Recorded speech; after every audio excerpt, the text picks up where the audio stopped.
Also, I'm live. Hello, hi, it's Aaron Curry Cup. I'm Aaron Curry. This is my cup. With me tonight are two lovely individuals. We got on my right, your left. No, my right, your right. Whatever. Twitch. No, your left. Chris. It's your left. Yeah. Hello. I'm pointing. Yeah, my left, your right. My right, your left. Mhm. Zoma. Hi, Zoma. Hi, Chris. Thanks for coming in. Hello. Hey all, how's it going? Yep, we out here chilling. Very excited to be on Curry Cup. I think this is the first one that I've actually commentated, and very excited to be doing it alongside Grisk, and of course being held down by Curry, the GOAT, who was just on TNS on Saturday. Shouts out to that. Congrats. Yeah. Yeah, this is nice. my second time there. Nice. Yeah, see, the thing is that, like, yeah, I would love to have you on for Curry Cup and stuff, but, like, that's why I have the role for commentary be a thing you can opt into. Because I don't want to be like, yeah, I want you just for commentary. It's like, no, if you want to, I want you here as a player first, and if you want to commentate, you can choose to do it. I do appreciate that. I am very bracketed out because SWC and DreamHack were this week. And I was just like, you know what? I need to just take it. Oh, okay, so we're getting a Meg mirror to start things off. God damn it, Meg mirrors. Yeah. That's wonderful. Real quick, gotta say, real quick. Tonight is actually pretty special. Our matcherino for the night, which we have, use the matcherino code. All funds going to the matcherino are going to be going directly to Nizer, who got kind of screwed over by the government shutdown and needs our help.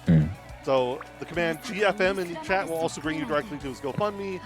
Please consider using that link or donating to the matcherino. All funds, along with the prize codes, go straight to Nizer here tonight. Please help people in our community get through hard times. So either use matcherino or donate direct to the GoFundMe. Or yeah, that's nice that we're gonna help him out too. Oh yeah, you gotta love that. I've done that before with like other friends where like they have GoFundMes, they need help. It's like, yeah, I have a platform to some extent. I should use it to help people in need. I see. We're getting started already. Yeah, it's Meg mirrors. We're gonna see a lot of T2H, a lot of far H. Yeah, a lot of 2-2H as well too. Try to get Ursula out there just to hold down the neutral. You have a safe block string ender. That is not safe. Neither is that. We had throw punish, but we didn't really go for it. Neither player knows their own character frame data already. We're what, 3 weeks in?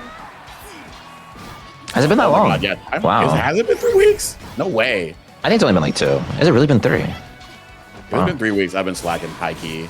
Yeah, me too, I guess. KOF treats, so I can be excused. You guys cannot, though. I see 5,000 rank points between both of you. Yeah, I'm pretty sure the right side is a glitch, a spectator glitch. At least Strata has 5k. There's a big damage from here. Yeah, so Meg has 15k, so Meg just does a lot of damage to herself. She can dish out some pretty solid damage, honestly. Even mid-screen. Oh, for sure, especially when she has access to those old skill conversions. But we only needed the 60 cell conversion. Keep it real simple. Keep it real vanilla, just to get that ending there for Neff. And we just, you know, full screen, just send it. Already get the hard knockdown as well. And that sets up some pretty devious strike throw that Meg has, which is why we BC on out of their counter hit. Do not want to be held in that corner for too long. Yeah, her strike throw can be really tricky with Mari up as well. It can be kind of weird. I think the only player I've really seen like utilize Mario really well is Gamera in the previous majors, like soup major or something. SOOP. But no, Mari can be very tricky if you know what to do with her. But we're just gonna see some big damage out from Neff. We're gonna see a hard knockdown as well. Just a normal safe jump. Nothing crazy. Misses the throw though. That ender is so nice. All right, taking the throw, but still keeping that corner positioning. Which is why we're trying to use Ursula. Maybe bait them into a big. Oh, what a close range. Yeah. Yeah, Meg having easy access to hard knockdown was like kind of absurd. Like I think it's like a really crazy trait that she has. I just want to say, I low-key equate it to. Oh, go ahead. Go ahead. I always like to just say real quick, shouts to Khalil, who has been watching Curry Cup like every week on Mondays. I know he's watching now. Hi, Khalil. Thanks for watching. Thanks for... Speedrun on us? Yo, what's up? Yeah. He's at as of 5 minutes ago, 31 folks joining us along with everyone here. So again, thank you a ton for all the support that people give this bracket. It's very weird to me, but it's still nice to see. Also, Beatrix Bang is weird. Yeah, Trev swapping to his main, Beatrix. You know, this matchup is weird because I feel like, well, I was going to say Meg in that mid-range can contest with a lot of what B wants to do to try to get some immediate positioning, but those burst options that B has are just so crazy. Also that she just, what's it called, dumps out a lot of damage as well. I think it's a 15k character like Mario, like you just die. Right here, you're not going to see too much because you don't Delta Clock and you don't want to spend meter. But if she Delta Clock, that was like, or almost GG's.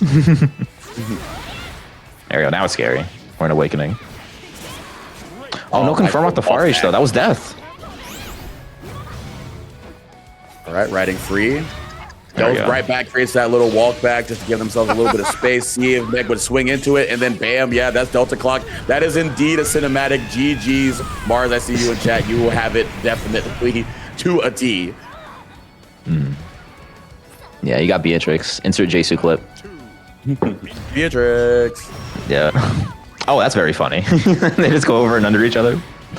Oh wow, wall bounce from that far. Aerial damage here, just gonna set up Mario, but just BC's out anyway. Gotta get PC right back, keep him in the corner. Nice 2L check. You don't have to, do not want to swing like a far M. That's a little bit on the slower side. With Meg being able to go right into 2M and that RPS, that would be very dangerous. But danger is on the table here as we get the hard knockdown. Nice conversion. He's gonna take from Trev, but you're kind of scary. Never mind, just BC's out of the corner, but does the fake cross up again? Neff just not using a block button. That's the second time they got hit by that, I believe. Now it's very scary. Oh, the walk back close each again. That's also the second time Trev's got hit by that. We saw that last game as well, but we couldn't get the kill. Trev just looking for anything right now. One touch, and Neff's honestly... okay. Yeah, one good touch, and they were sent. Would have been scary. Very scary. I also respect the 214 H attempt just to keep plus frames in. Even if it was a hit, that would have been big damage with Delta Clock. But here we go. Sweep, go right back to mid screen. And yep, 2 M. Already on set point. That is the devious button in that part.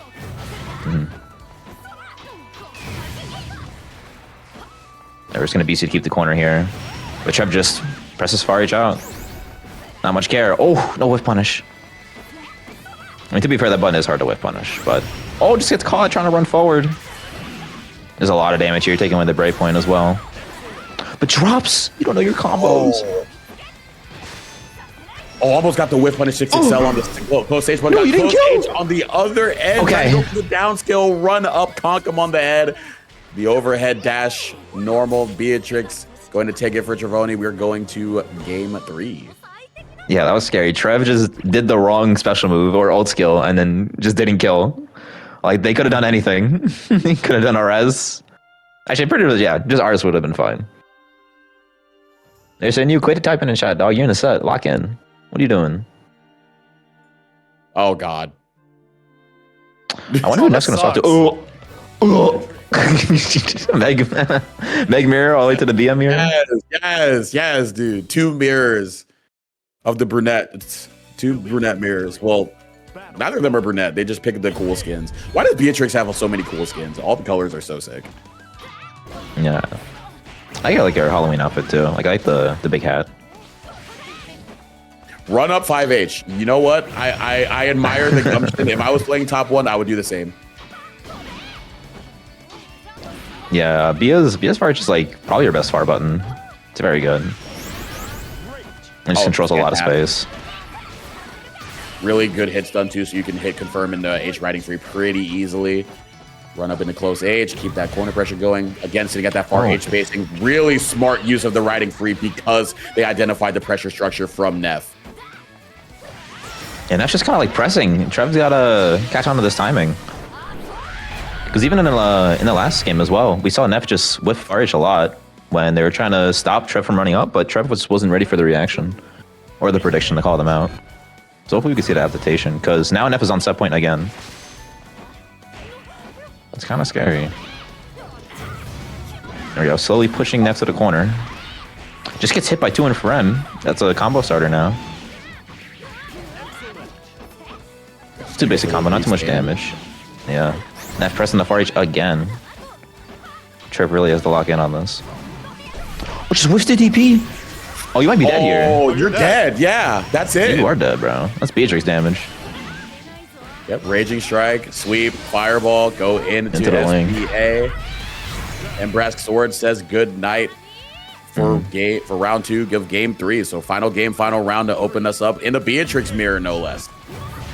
Yeah, it really went from the Meg mirror to the BM mirror. That was kind of crazy. But Nev already getting an early command grab, just giving them Delta Clock. Just normal spend. Didn't really seem too much use though, but we got some nice damage, nice Oki. Just stuck in the corner, but fights his way out. All right, 6XL pressure. Yep. Burst open and mix. Gonna crack open the door. We're waiting for you with our +2 dash normal. You will fall eventually, especially when you get that command grab as well. Oh, 6XL in return, plus Delta Clock, plus cinematic SSBA. I think that is it. I don't know. This is close. It was a dash L starter. I know it's no BP. I might be tripping. Okay, I'm tripping. No, I'm tripping. Yeah, no, that's my fault. No diamonds to the name. No Rihanna being saying. That's just going to be the victory tune for Nefishis playing right there. Going to win the Beatrix Ditto between the two. And yep, we're going right back because somebody redeemed it. And that is a dab from our TO. Yeah. Now we got a funny one, maybe. A funny one? Jockey up against Mars. Oh, it's the Kira set. Okay, that's wonderful. Yes, indeed. Yep, Bub's Wilderness. Black Flies versus, I was going to say Dragonflies, but that's just a big old dragon in the part of Wilderness. That is a very tall man. I don't know too much about Grand Blue lore, but I saw him in the trailer and I was like, that is a very towering individual. Wellness? Yeah, he's like 7.5 feet tall. He's very tall. Like the dragons, like the 6 dragons, they can kind of make their physical appearance anything they want. So he just shows to be like a 7-foot giant. That's real.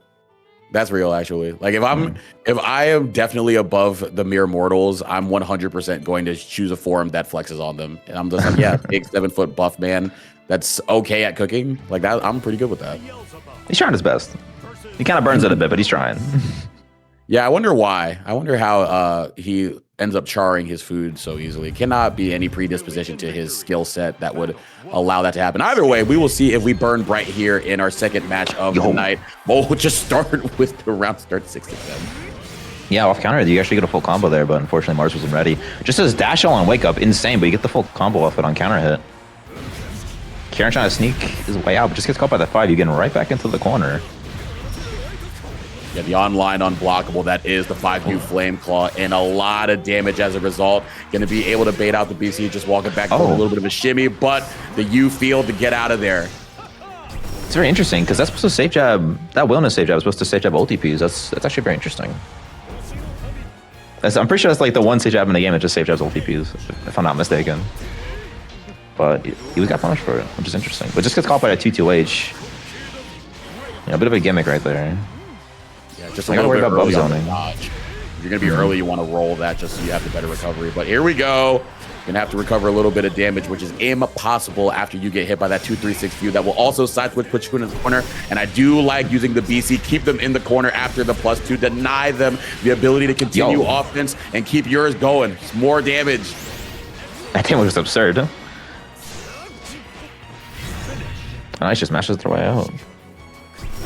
That's a good recognition not to go for RSRC for the extra damage because they could tell they weren't going to kill.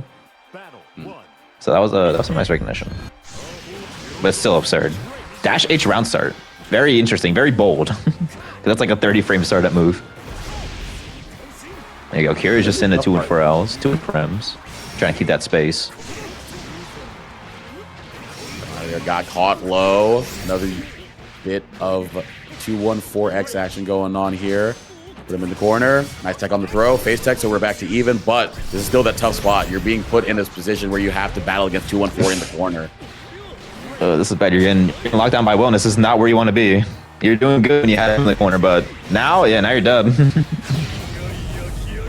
And that's really the game, honestly, at the end of the day. Is just try to hold down Wilnos from the burst options by using your Black Flies and your Unisonic, not Unisonic, Chaos Caliber, and try to just make a play at a space where he's uncomfortable and force him into the corner. But right when Wilnos gets in, that's where you can die, man. Yo. This is scary. Gets ulti P'd again. Oh, but I thought interesting that they might have been holding up there because they got caught crouching or just wasn't blocking. Here you go. Kira just wants to end it as soon as possible, just trying to press anything. Just dash M after minus frames. You die from this. Insane turn steal from Mars, and you just die from that. Knowing in that spot, you got to take a risk. Otherwise, you're going to be held down, like we were saying about that Chaos Caliber spacing that Kira was trying to play at. So he just gambled with as much life that he had on the 6XM, got the hit that he needed, and was able to convert it into a kill. Good stuff there from Mars. Yeah, you can absolutely combo off that, which is kind of nuts. It's only on counter hit, so it's not too crazy, but you definitely can combo off it.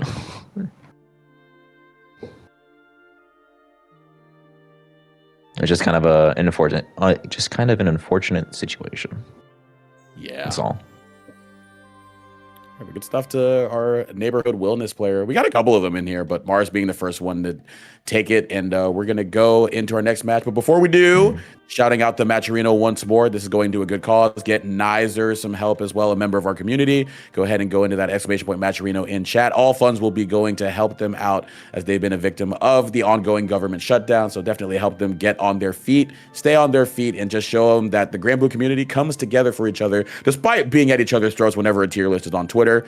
We are holding hands, singing Kumbaya when one of us is actually in need. So appreciate y'all coming through for community support, but support us here as we go through a Charlotta versus Catalina matchup. I very specifically picked this one because Biscuit did get 4th place at DreamHack ATL, and I want to see what Kirby's been cooking. I know they've been going on the Catalina. Oh, sorry, it's GFM. I forgot to type that one out. It is Catalina Belial, I think, for Kirby right now. Yeah, that's what they're playing. I thought we were gonna see Belial, but apparently we're gonna see Catalina instead. Yeah, we saw Belial. We saw Belial when Kirby was at SQ, but Biscuit has always been locking in on the Charlotta, especially since the Grand Charlotta skin has dropped. But we've also seen a little bit of the Yule, but nah, when you're going against Kirby, that was a crazy light wall. You gotta be ready. That was not a reaction. That was a read. Yo, that shit was crazy. But yeah, I love this Grand Charlotta skin. This is the first time I'm actually really seeing it. It's really cute. I love the ponytail.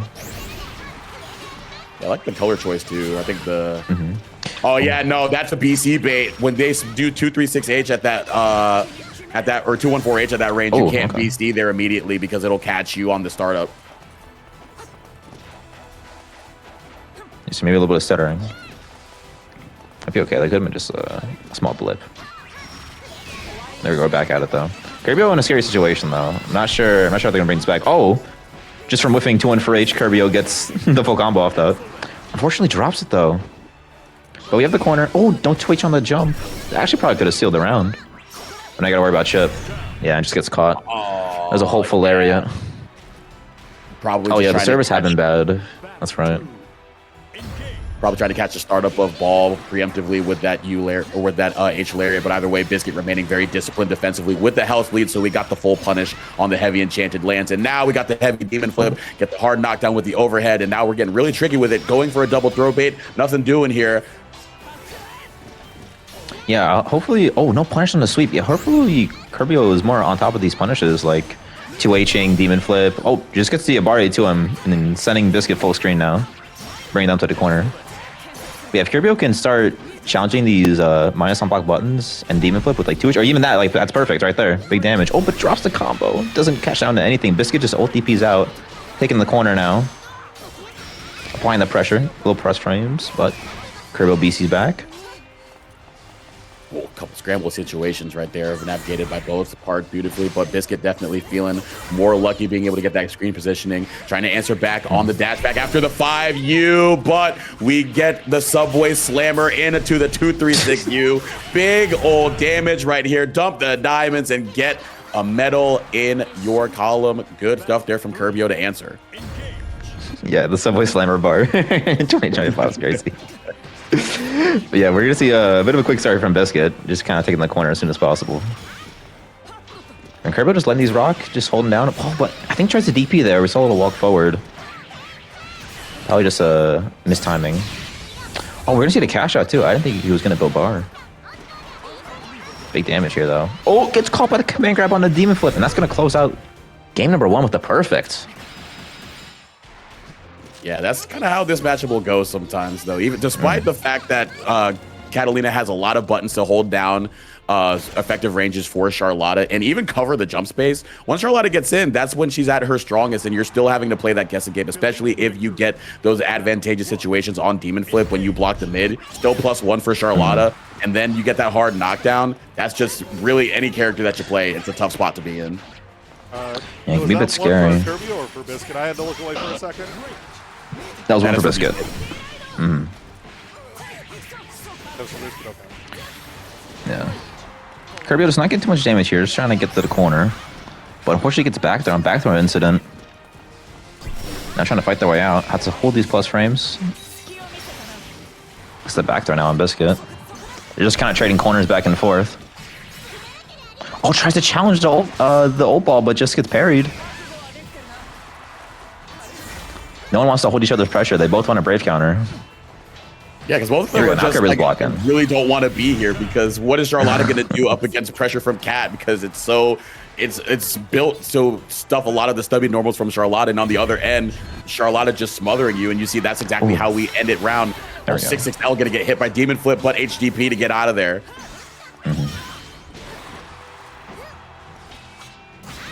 Yeah, we're seeing some mid game. Oh, okay, just light DPs. That move is very good. Oh, it just goes around. Yeah, that move is really good on block, but really bad on whiff. Oh, Biscuit just holding up. Just gets hit though. I am Charlotta. I must jump. Yeah. Even though if you get 2H, you got to keep jumping. Oh boy, we're gonna see parry again. No, but still presses. Not scared of the parry. I mean, it would have been good for Kirbio because it would have side swapped and put Biscuit in the corner. So I guess that was a good recognition there. I don't think we're going to be able to kill here. No RS. Maybe RS we could have killed. Wouldn't close. That was a scary, though. Wish the throw, though, and Kirbio just presses 2L and gets the kill. Yeah, that's tough.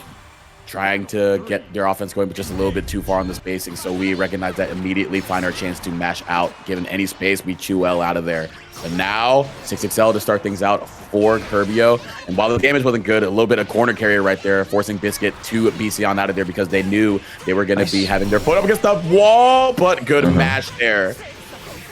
Yeah, interesting that Kirbio did a fireball there, despite they could have just gone to light wall, but I think they just wanted to guarantee the corner. But we're seeing some solid damage here as well, you know, not like it was complete waste. Random to a phrase, doesn't get the wall. That's really broken on Cat, but unfortunately was not close enough. They were just presses 2 on the wake up. Kirbio just don't want to block. Wait, RS here, can we kill? I don't know, I think we're spending kind of late. Maybe if we did RS earlier, we could have killed. Now we're scared though, we got to fight Charlotte. She got full meter, we whiffed the throw. I think this is death. Yeah, you died. You're super dead. Cash out to the SSBA.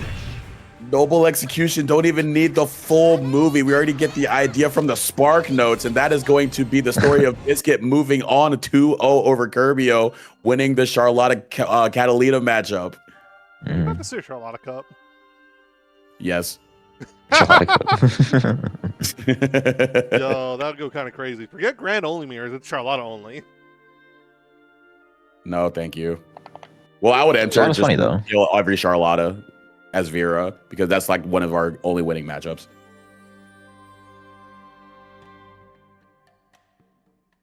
Yeah, unfortunately for Kirbio, there was just like a little bit of small things. I just couldn't really get the grasp on, but Biscuit was able to just kind of lock in on that and just take the set. But now I think we're going to see our next set. I think it's going to be Shar. Yeah, Shar versus Dragon. Yep. Speaking of Vera, we're going to get one of the more notable Veras in NA, and Char So Real hasn't been very active in brackets recently, but good to see him roll around here on Curry Cup, because you always got to show out for Curry Cup because that is the most premier of online events. I wouldn't go that far, but Top left. Don't. Don't. Bro. You know what? I forgot. To You don't like to flag? I forgot to introduce the bracket by saying Konichi Wagwan Mina Slimes. Welcome to Curry Cup.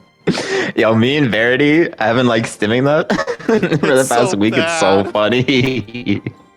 It's so funny. I love it so much.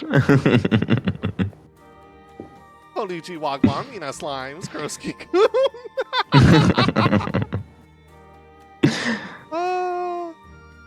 Oh, their names are so big. I gotta stagger these names real quick. There we go. I live close enough to Toronto. I think I'm okay. I'm not. Yeah, not enough college football for me to go up to Canada, unfortunately. I'm sure y'all are cool. I've seen you, Mad. You guys seem like pretty chill people. Gabagool, you're in chat.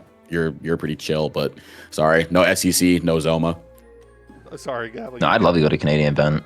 Yeah, but if It looks I mad could fun. say, yeah, but if I could say Konichi Wagwan Mina Slimes, you can hit me with all the oh yeah, sure, you betches that you want.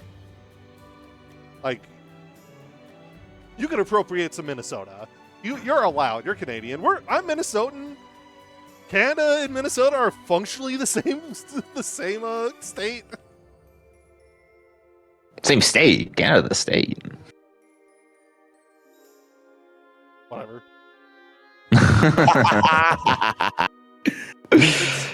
Fine. Okay. Here comes Dragon. The Dragon of Montreal. I love his name. Tidal Waves. Is That's Tidal actually so Waves, fire. a Smash It's major? so tough. It has so much aura to it. Oh yeah, Tidal Wave. I remember about that. Yeah. Is that like a Smash Super Major or? Like, I'm not trying to be like, Canada's only Smash. I just know Canada has a really strong Smash scene. And Tidal Wave sounds like it's a Smash Major. I think it does have Smash, but I'm pretty sure Grand Blue's still like a main game. Interesting. All right. Right now, let's see if the Dragon of Montreal in Commandeer the Soar is up against the Vera here from Charlotte. Or my God, Char. And now we are gonna go into the command grab after the empty jump to L. Ooh, We're already in install, baby. Oh, what? HCP catching the little float there from Vera. Yeah, Dragon is an HTP merchant. He loves doing that move. Hilariously, recently nerfed in the game. Oh, that's combo limit. You're not going to be able to get the punishment raise. What's the punish here, though? Get ultimate jet punch. Oh, but they weren't ready to use it. Would O Punch would have punished? Oh, it doesn't matter. It would have. 100% it would have. That Okay. was such a sick pickup. No, it didn't do RS. Oh no. I think RS would have killed him. Oh, Didn't just want to do for the me. -1 RPS. I didn't want to do that because there was a high likelihood that DP was coming after -1. How minus is Vera's SBA with the laser? They're like minus 20? I forget how minus, but they nerfed the pushback on it so that you don't get pushback further away like you used to. So Sora's being able to ult jet punch is like very common, and you usually get like ult fireball, a lot of stuff like that too. So I see. oh, what? Yeah, the common rider. I forgot about that.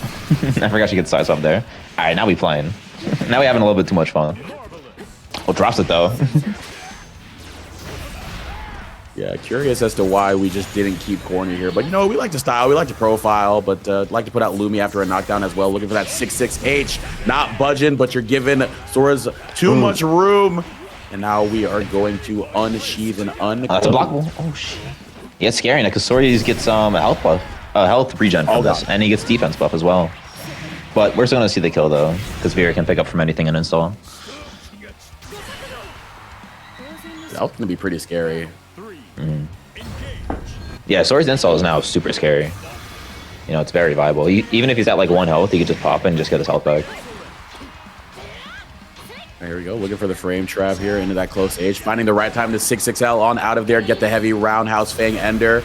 Not going to fall for the Lumi, but good timing on the JU after the cooldown of the parry. Oh, what was ready for the 236U.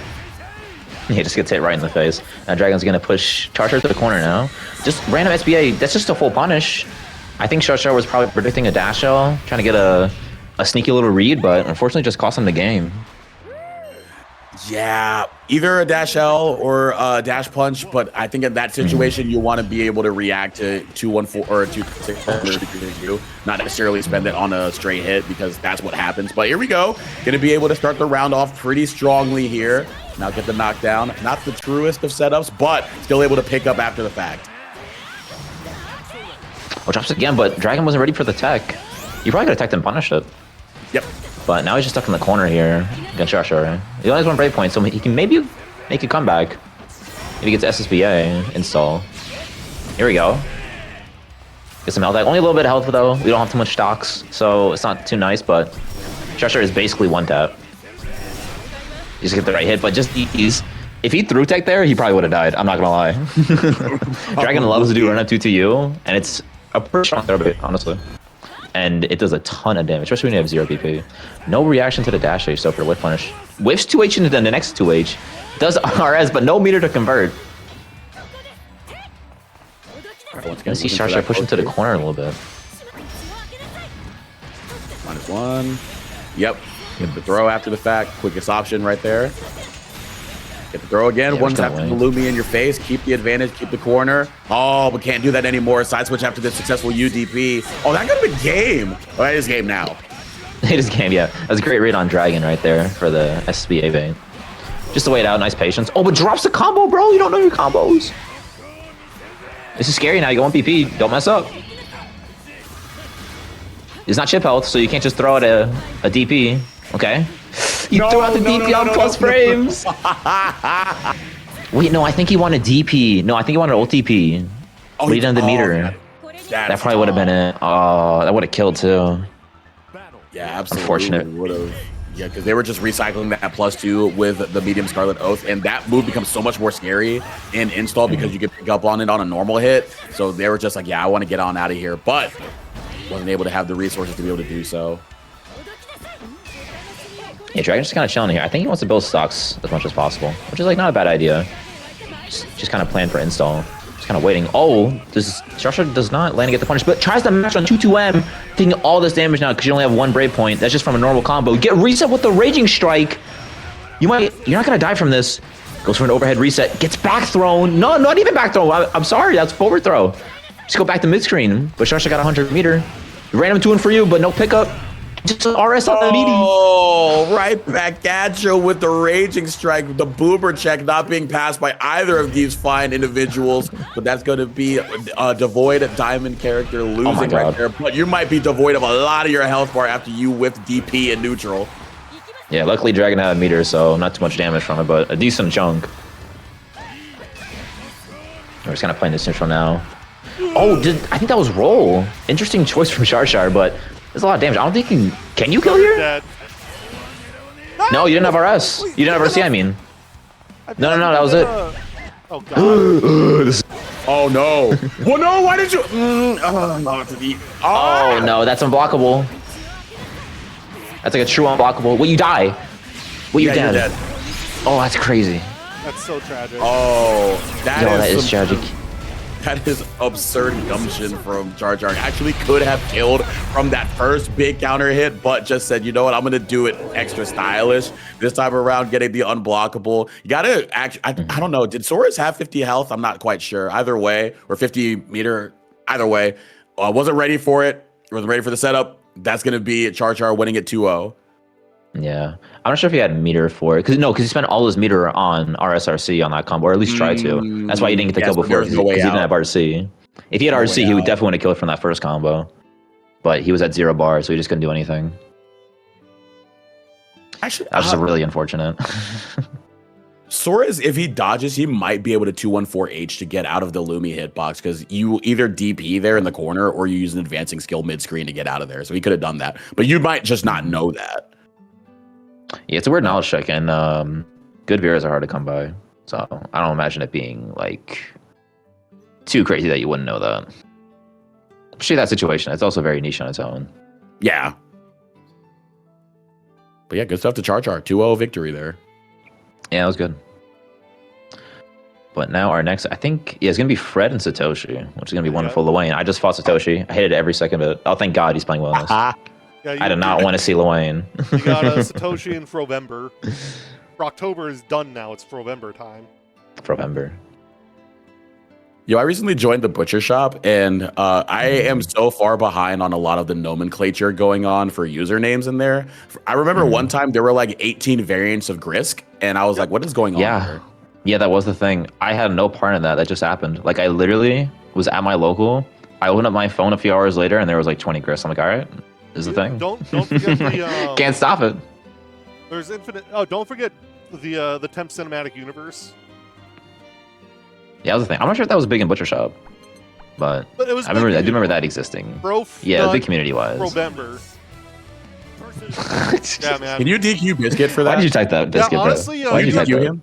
You have to fight Yoru Sensei down a game. Yes. Your consequences have why is he down again? Your actions have consequences, requisite consequences. Either way, speaking of requisite consequences, here are two characters that will make you feel really bad for guessing wrong. One being able to loot mix, and the other one will just actually delete you.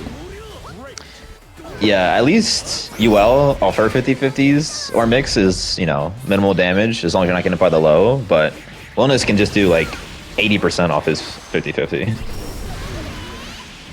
Just absolutely melt your health bar. DP against we see the UL buffs already coming in with the farm cancels, but we just get caught by heavy backflip, which, you know, not too crazy of an option. We're just kind of, you know, get the corner. One cash out though, and I think Fred might be able to kill with having 100 meter. That was a really good SBI. Yeah, because that farm still has a gap, but now it's just safe on block now with 2-2L. Like, it has actual good cancels. Like, it had 2-3-6L before, which was really good, but now 2-2L is also just something else to have, and it's nice.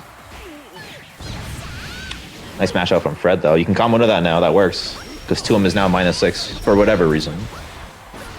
Satoshi keeping the corner, though. Gets caught by the 5U. You're going to eat that. That's 26 frames. Crazy sneaking that in between the mid that's plus and just having the similar animations play. So kind of lull them into a false sense of security in that way. Keep them holding down back and then absolutely open them up 5U. Big damage on the end of that as well. Not a lot of scaling after that hit as well. So pretty big stuff there. Yeah, it's pretty terrifying for Fred. 0 BP. He has 100 meter, but I'm not sure how much he can make it work. And yeah, you just can't spot dodge that. That's actually guaranteed throw. It's actually a trap. You just can't spot dodge that. Yeah, good game one to Satoshi. That's just wellness, though.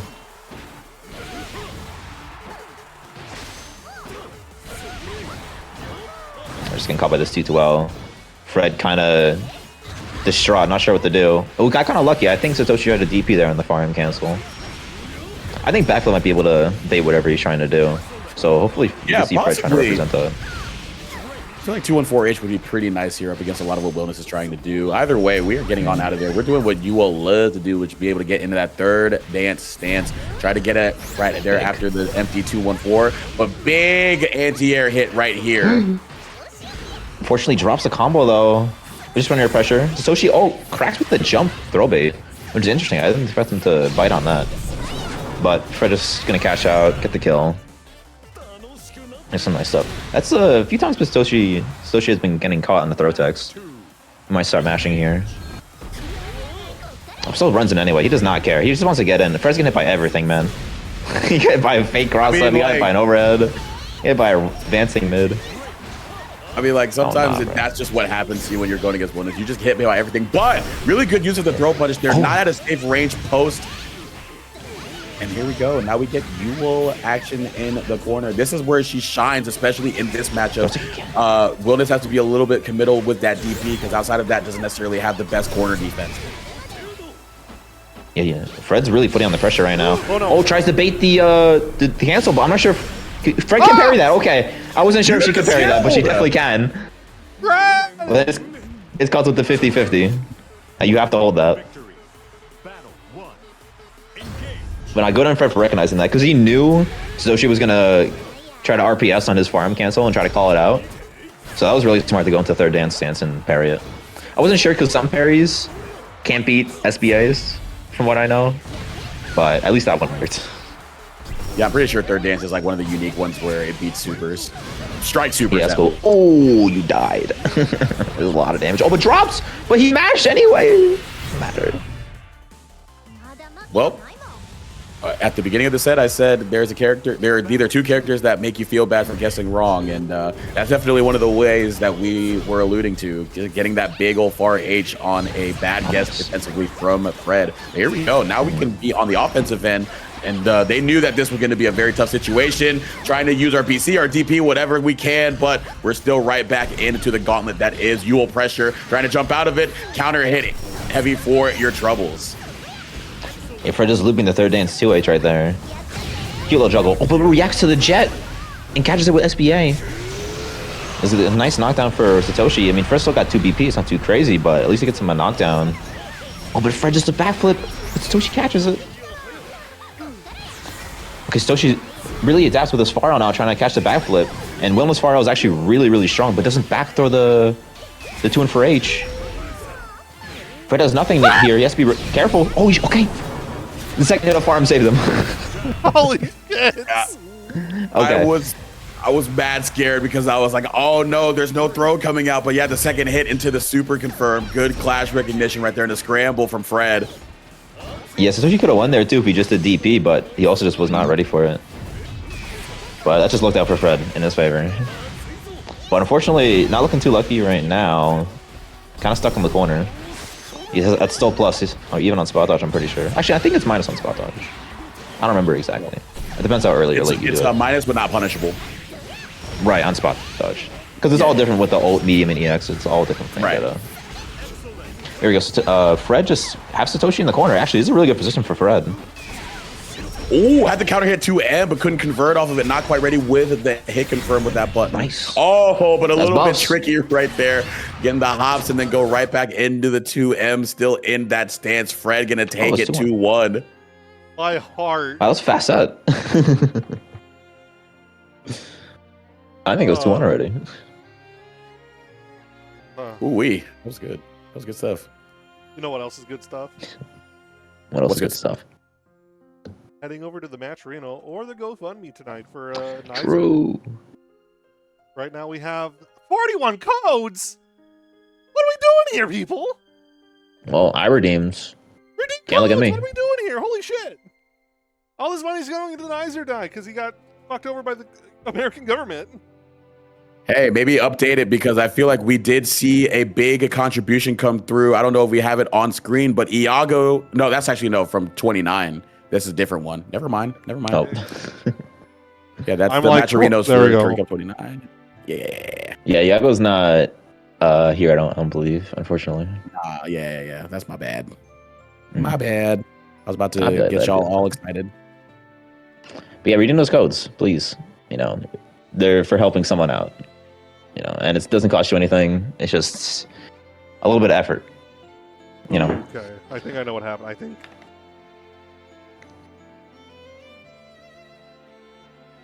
What do you mean I have the wrong one linked? On the Nightbot, yeah. On Nightbot? Oh, Nightbot. No. Yeah. I thought I Oh, that's updated. unfortunate. Oh man, that fucking The sucks. pinned one is fine. That's fine? The pinned one is fine. That's Yeah. Yeah, the pin Fine. one's okay. That's one I was Here's what- checking. Here's what we're gonna do, because these two are opened. I'm gonna have people donate to 29, redeem the codes for 30, and I'll pay 30 out to 29. Ah, this is fucked up. This is all messed up. I'm sorry. I thought I It's all changed good. that. I literally changed the thing. Nightbot, you're messing me up. It's all good. I It's think fine. we'll be okay. I will pay out 29 to the people who were supposed to play in 29. The money here will go to. Yeah. What a nightmare. Mm. Yeah, it all happens. good. It happens. It happens. I listen. It's all coming from a good place, and that's all I really care about right now. Yeah, I'm sure it's all True. gonna get sorted out anyway, so there's no reason to be like stressed about it. Not paid out. We're fine. Yaga's money is gonna go to. All this money is gonna go to Nizer.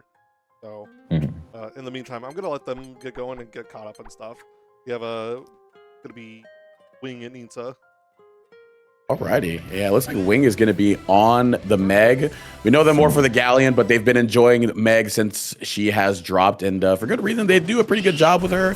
Insa is still going to be on the Zoe champion, but she did receive some buffs recently that could help her out. Yeah, Zoe's buffs are pretty good, honestly. She has nice mid-stream combos now. She just does more damage, does more chip. It's just overall really helpful for her. You know, I haven't really seen her too much, like, representation-wise, other than, like, Sin, like, Semi, the GOATs. But, yeah, it'll be cool to see her more. I believe we saw Sin at TNS, I think. He's playing really well. Yep, we did. He's yeah, definitely been more enjoying zone the now. buffs a little bit more. So, because a lot of quality of life adjustments, as you talked about. But one thing that we've always had is that heavy thunder, that jump back right there to deter any approach from Meg, other than trying to take to the skies. But I love the walk back into that 6XL, trying to bait out a quick button, whether it's that bar M or that bar H, that a lot of Meg players like to go to in that mid range. Good operation of that quick space there from Insa. Oh, wow, you get a combo off that. Yeah, Insa just doing 2-6U and wing face, which I'm pretty sure is really minus, but just wasn't ready for the punish, I believe. I assume so, at least. It's even worse on spot dodge, but we're just going to see Insa just mashing, just trying to RPS their way out. But Wing's going to cash out now. Interesting. I mean, it's pretty good to take away the BP, do a decent chunk of damage, you know, not too crazy. You know, make every hit count, you know. Oh, absolutely. Because there's a little bit of a health bar differential going there, so you want to even that out, but actually get it in your favor immensely. Oh, trying to run on out of there. Oh, you dropped? That Doesn't matter. 6U. Oh, trying to DP out of it as well. A lot of Insa being impatient defensively, but it looks like Wing is going to be very smart in catching on to that. Yeah, it seems like Insa's layer 1 is just kind of not blocked. Oh my god. Okay, apparently Insa pressed the button and was able to catch them. Wing was able to catch them. Wing over here with a hard knockdown. Yeah, Insa just is not like being patient, just wants to do something as fast as possible, whether it be throw tech, mash, DP.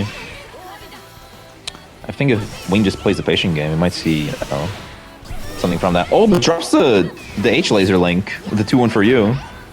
Yeah, because to your point, the only bit of damage that we got in that first round was literally just off of a different type of aggression by doing that little walk back after the 6XL. But other than that, it was just the makeup of being put on the defensive end and then Meg cashing out on that. So if they can operate a little bit better in the other two phases other than offense, we might be a little bit more even keeled. Otherwise, we're going to get that. We could have cashed out on that big counter hit jab, but we're going to cash out right there. You were wondering if that 236U was going to be punished. Here you go.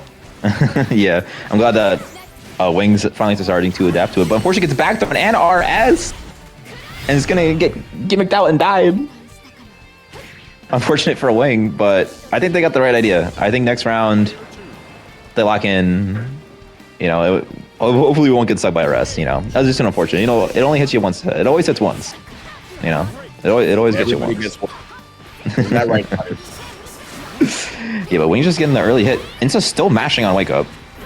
Just hates blocking. Hates the mechanic. Yeah, now we're seeing DP. I knew it. I saw the 50 meter and I was like, yeah, we're definitely going to use that to get on out of there. Trying to get that 6-6 no punish. Go through. Every time Meg comes out, it seems like Insa's just trying to do something to steal their turn back. But they're not really picking the best options, and Wing capitalizing on them beautifully. Oh, is this death? This last hit does very little damage. Okay, nice. That's game 1 for Wing. Yeah, always trust in Ursula to get the job done. Of course she's good. They got it. They got it. I don't know. I've seen the scaling on that super. The last hit, it could do like very minuscule amount. Oh, unfortunate. That was a really poor 2H because Insta just ran forward. That move actually does get counterplayed if you just run at Meg. But it's kind of scary because Meg has such good counter poke buttons with her far H. So it's kind of RPS, but Insta was right. It's just Lariat, you're just running into that, so it's a tough little hill to play. Yeah. Climb, excuse me. We're gonna see Insta get the corner here with the trap and the lightning laser. We'll set up. You don't have to BC that anymore. That's not plus. That's -2 now. Recent change. Yeah. Interesting that they went for that in pressure too. I think both players just still used to that being plus. So yeah. It's been nearly 2 years.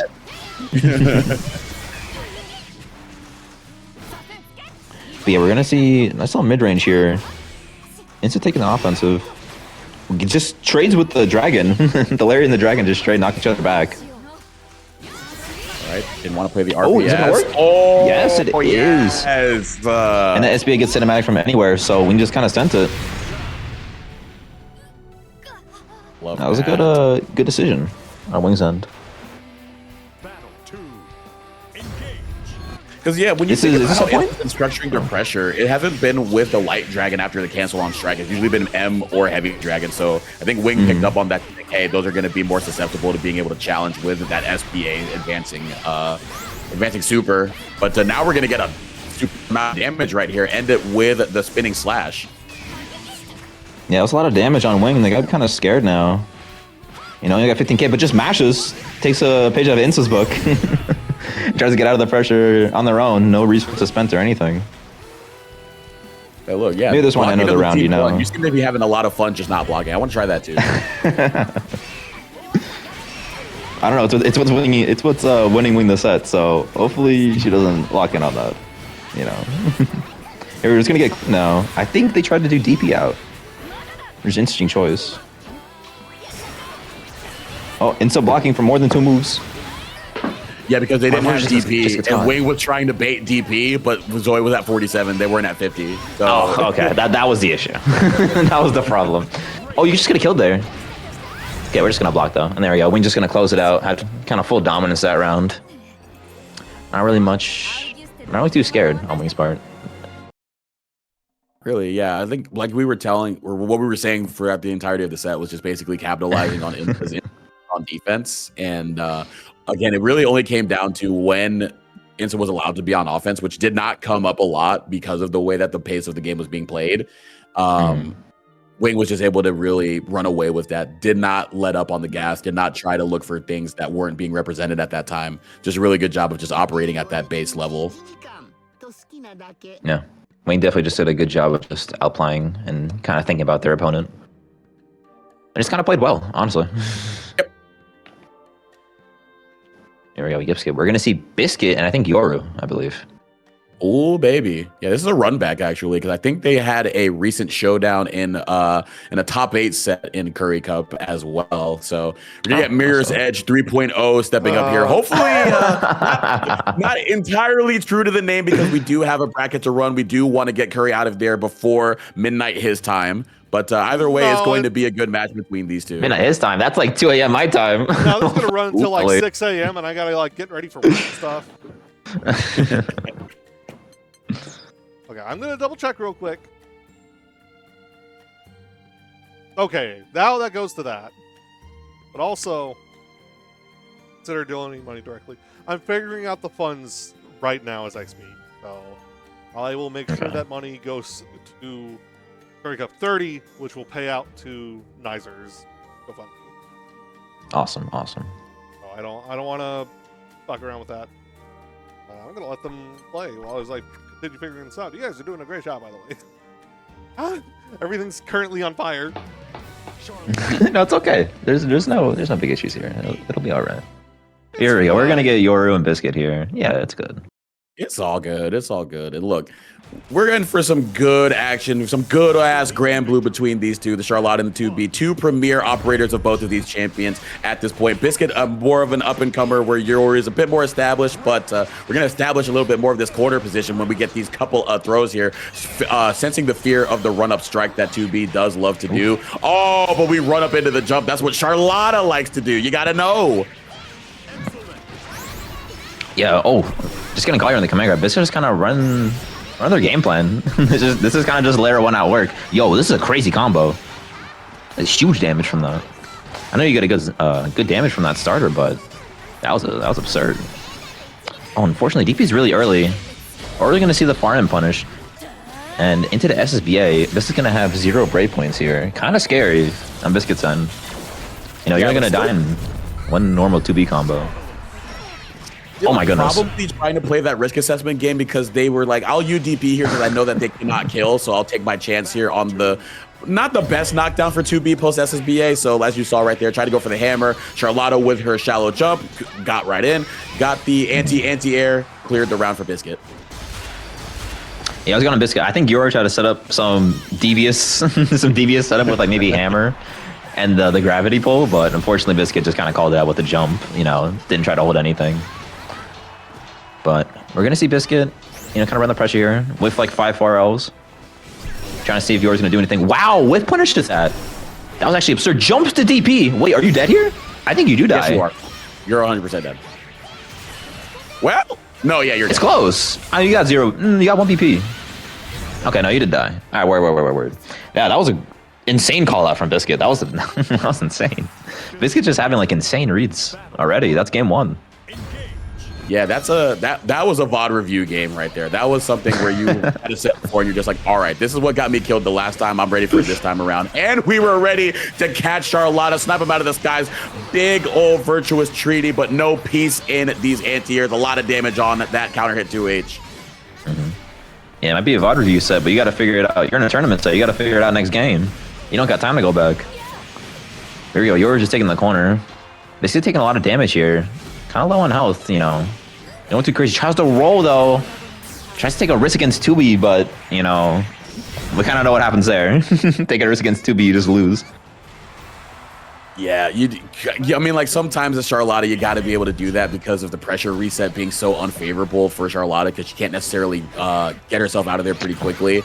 But Biscuit finding the wrong time right there, but finding the right time to be able to get 2B into the corner, and if we're spending our BP to get on out of there, jumping over that. Oh, the 2H gonna whiff, and we're gonna be able to spot dodge the RS. Yeah, that was really unfortunate for Biscuit. Couldn't really get the punish there. But now he's gonna get caught in the strike throw. We gotta be a bit scared here. You gotta watch out for 2B space pressure, which is really strong, but just BC's out. No jump. Oh, there's a jump. Okay. We know you're a throw techer, so big damage here. We're gonna cash out. Any BP? No, just normal RAS reset. Nothing crazy. Just smashed on wake up. Oh no, you're dead. You were just cashed out in the SBA, and that's already game 2. I was just they were just beating each other up. That's your sensei. Yeah. Yeah, that's absolute 5H. Huh? Yeah, I mean it's 1-1. No, it's 1-1. Oh, it was 1-1. Okay, my bad. Yeah. It's 1-1 now. It's 1-1 now. Dude, it's already over. Chill out, bro. Have some hope. What? Oh, good. I That's just more had for to, I just had to shuffle $100 around from Matcherino to Matcherino. That's all good. That's all good. Oh, very hopeful DP there. Kind of far. That was a weird punish. I've actually never seen their DP air block like that. No, me neither. The first time for everything too. Wonder if you got the heavy DP instead, you would have been able to get more favorable circumstances, of course, of being air unblockable. But you got to be able to block on the ground. Watch your toes. Make sure your sandals are completely strapped on. Otherwise, you are going to get sand in them.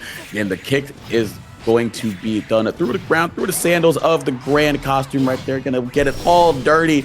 But we're going to be clean with this corner pressure, trying to extend our plus frames, trying to ult ball on out of there. But 2B going to be able to lock that down.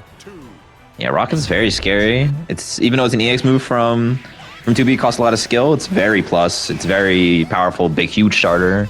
Just does a ton of damage, and unfortunately, just gets caught by it. Basically, has to make something happen here. Got to try to call out Yoru doing something. You definitely do not want to be put on defense and have to guess against her. Oh my goodness, that 2H catching behind her head, but just gets caught by the cross up too. I don't know. This is looking kind of bad for Biscuit here. Oh, luckily does DP and get out. Calling out Yoru trying to do 2-2L. Which is kind of his favorite. Oh no! This time it's the BC. This is kind of bad. Oh, but throw attacks. Yeah. He gets caught with Yoru doing 2-2L. The set started with a throw bait from Biscuit and ended with a throw bait from Yoru. So that is poetic at its best. And that's going to be Yoru taking it. And you know what? Biscuit showed some good stuff. But like you were saying, you got to be able to figure stuff out real time once we get past that VOD review stage. Once we get past that layer 1, there was a little bit of adaptation, a little bit of adjustment on the offensive sequences. But it was the defense and the neutral from Yoru being able to play more into that 5H rather than trying to play in that immediate spacing. That was a lot better in terms of controlling the space or the pace of games 2 and 3. So really good answer there from Yoru. Yeah, definitely adapted to what Biscuit was trying to do there. But I guess we're already running to our next set. We got J-Man and Castile, which is going to be kind of I think a bit of a painful set for Ladiva since Lucy can just kind of box out with his buttons and his specials. It might be kind of difficult. I want to verify that everyone here can see this. Oh, okay. The $100 that was given to Curry Cup number 29 that Iago donated Yeah. transferred to my account in this matcherino now. Funds are clear. Wonderful. We're good. Thank you so much, Iago, for the $100. I wanted to prove that I am, again, the last thing I want to be is Arturo Sanchez and just take the money. Yeah. So The Arturo name drop is crazy, but listen, I welcome it. in the meantime, still, Yeah. I see people, we can donate to the correct matcherino this time. Yeah, big thank you from So- Iago. That's really huge. Yeah, fairy players do have a heart. Imagine that. Iago's is also just a very nice person. Yeah, No, Yeah, he's I'll sick. tell him. I love him. He's a nice guy. He's my goat. He's my goat. But yeah, we're getting into the set now. Ladiva versus Lucilius. And like I said before, Yeah, I think it's going to be really difficult for Ladiva to navigate this neutral. The funny thing too is that in order to stop Lucilius from just running back and just doing specials like Iblis or just canceling into that 5U, J-Man is gonna have to figure out how to be aggressive to just really threaten immediate space. See, like right here, you're already sitting back at that space where it's hard for J-Man to find an approach to be able to stop them from getting that 5U. And just 16 seconds in, we have our Blade level 3, but now that we have access to meter, we can use our ult Lariat to get in. Yeah, I was going to mention that I think the only way that Jamie can get in is like with RPSing a neutral with light or ult area like that. Maybe not ult area too much, but definitely light area. It's just that ult area, he just sent it out and it worked. But here we go, just going to see some damage here. I think we're going to cash out. No, we're just going to do a normal ender. Now we're going to save the meter for the 50-50 with SBA. Oh, crazy we didn't see a super right there from either side. We just got to do a normal throw attack, nothing too crazy, but Castile's at level 5. You got to be scared. Yeah, Iscariot on the table, 5M on the table. Oh, there's a cancel. Really just splitting. Ah, here we go. Yeah. Paradise Lost, baby. There it is. Yeah, you can't just react to Ladiva using Ace Headbutt there because there is a gap. And that's like her only move that she has on offense. Now Jamie gotta make something happen here. He's gotta throw something. He has 100 meter, but now, unfortunately, just gets caught by the what was that? That's phosphorus. That's light phosphorus. Yeah. Yep. So from the outset, There we go. We're gonna see that running with that light. light. That light flare. Yeah. Flash, headbutt going to win out right there. The cancel right there. Now in a much better spot because we're not on the back foot to start things off. You don't let Castile build stuff out, but we mash anyway. Yeah, just caught. Castile's gonna build all this blade level now. Jamie trying to mash out, but we're just gonna see RS here from Castile. We're trying to spend as much specials as possible. That's a There we big are, level hit. 5 now. We can do some damage now to Ladiva and just gets caught. Yeah, Jamie seemed kind of lost there. Didn't really seem like he knew what to do. Yeah, just Hopefully getting we can see a access nice to that adaptation. level So consistently, so easily. Get the Yeah. 2H as well, trying to get that aerial approach. Again, it's that early stage where you don't necessarily know how to get in. You talk about RPSing with that Lariat like you saw right there. But again, that's a big gamble to take if Castile's ready for it. Yeah, but oh, okay. Unfortunate teleport. That almost was looking good for Castile, but unfortunately just gets caught. Now you're getting put back into the other corner because Ladiva has such strong corner carry. Now we're gonna get caught in the 50-50s. You gotta guess here. Oh, nice match out, but Jamie just bringing you back in the corner with the Brave counter, and you just get caught mashing. And Jamie just takes that round, just RPSing correctly. Yeah, do love the offensive BP expenditure just to keep the corner locked down because that is the phase that you really want to be playing at the entire time and what Lucilius does not want to be doing, especially now that they're going to be able to get on out of there. But like we did in that first round, we're going to use our diamonds to keep Lucilius respectful and in that East Coast corner, but we're slowly using on-block pressure to create some space and give us a little bit more resources to work with to even out the interactions. Yeah, like you mentioned. Oh, just gets okay. Interesting whip punish, but ours was a little bit too far to confirm. Now Castile's almost at level 5. Has no brave points, but not like a blast can at this point. It was like wellness, but if he had 1k health. Oh, but there it is. There's the hit. Now you're gonna feel this. Are we gonna see the cash out? Yes, we are.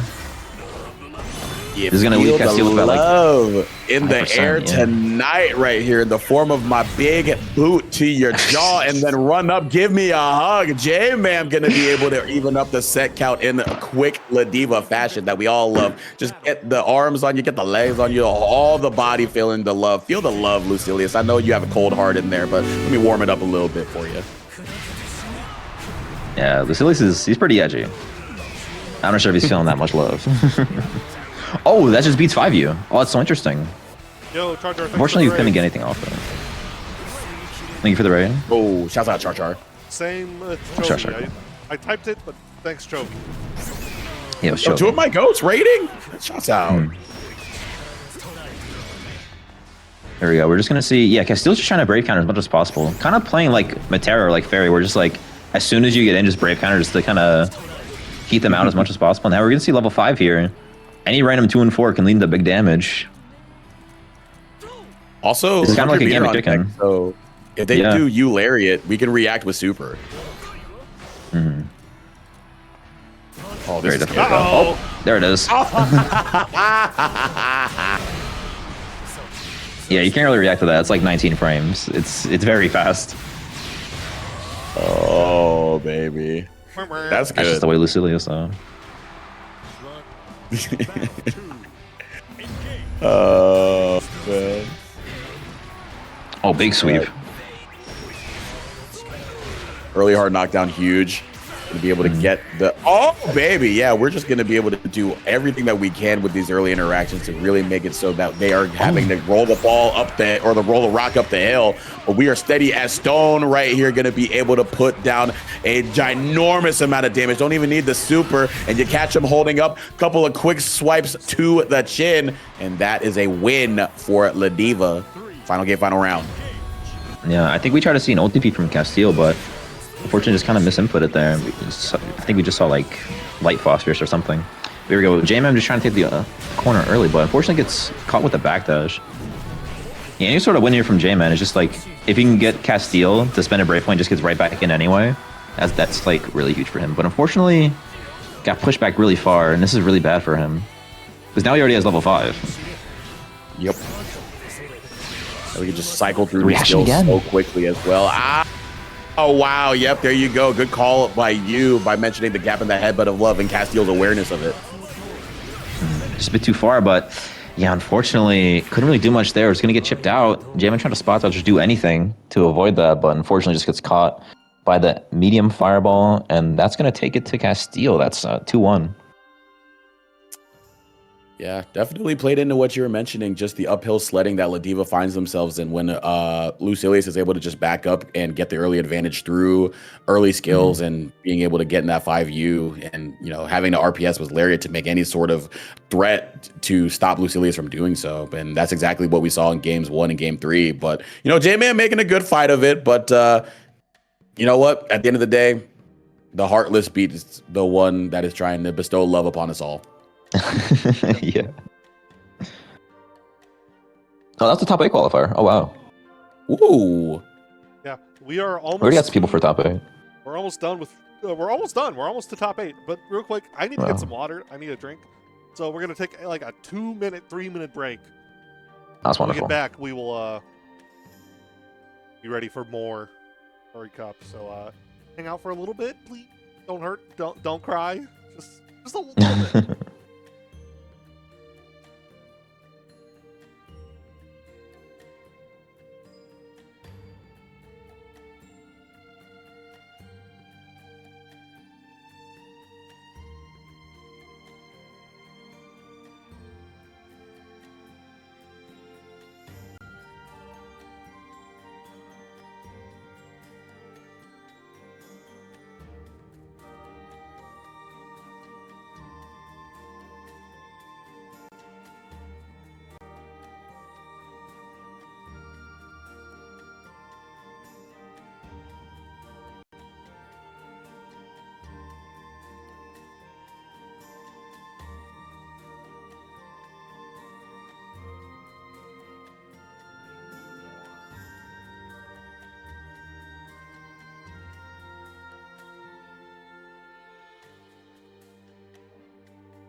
Konnichiwa, Guanmina slimes. Welcome back to Curry Cup. You killed that shit, bro. I don't have the accent. I don't have the accent. You still did it. You still got it. You still got it. Konnichiwa, Guanmina slimes. But yeah, welcome back. Yeah, welcome back to yet another Beanie gone. Yeah, Beanie on the floor. You have to deal with this fucking bald head. Yeah, I don't have cams on, so you can only have one bald head on at a time. I came back with the most powerful dinner known to mankind: a cheap light beer and some cottage cheese. Let's go. That's boy dinner. No, this is. I'm actually channeling my inner suburban 50-year-old mom. It's cottage cheese and some Doritos. Oh wait! Yeah, oh shit! Wait, what flavor Doritos? What flavor? Nacho cheese, because that's all we had. Oh, okay. Oh, we keep it stable. We keep it steady. Again, I was gonna say sour suburban cream white ranch moms plus can't handle blue. any sort of spice. True. I'm a okay. big spicy nacho enjoyer. So, but we do got spicy match up ahead as we get into our top 8. We got Yoru Sensei up against Fred. November. Frovember. Yeah, Frovember versus Mirror's Edge 3.0. So, bit of an interesting set coming up. Yeah. It's first to 3. Don't forget. Yeah, we are. It's all first threes from here on out. Mm-hmm. Cool. Also, if you are joining us, make sure you do that exclamation point GFM or exclamation point Matcherino. We do have a pretty nice cause going on. All of the funds from this tournament are going to be going to support a member of our community in Nizer, falling on some hard times due to some recent events. So if you do feel so inclined, please help us out and help him out by giving your fair share. I feel like there's a couple of codes left to claim. Or if you got a direct contribution, go ahead and hit that up as well. Yeah, absolutely. But we're gonna get started here on this set. We're gonna see. Kind of some neutral playing out here. Nothing too crazy. Oh, yep. 5U dash up into that 2L, the almighty, just to catch you in that standing state that you operate in when you're walking back and forth in a Grand Blue Fantasy Versus. And now you're going to have to hold down back a little bit because you got thrown. This is where 2B gets going, but nice 6XL. Yeah, Fred really good at holding down neutral and playing around his farm and dash out. I think that's like one of his strongest strengths as a player, but unfortunately just kind of getting caught right here by Yoru. And caught by low and just gonna cash out and take the round.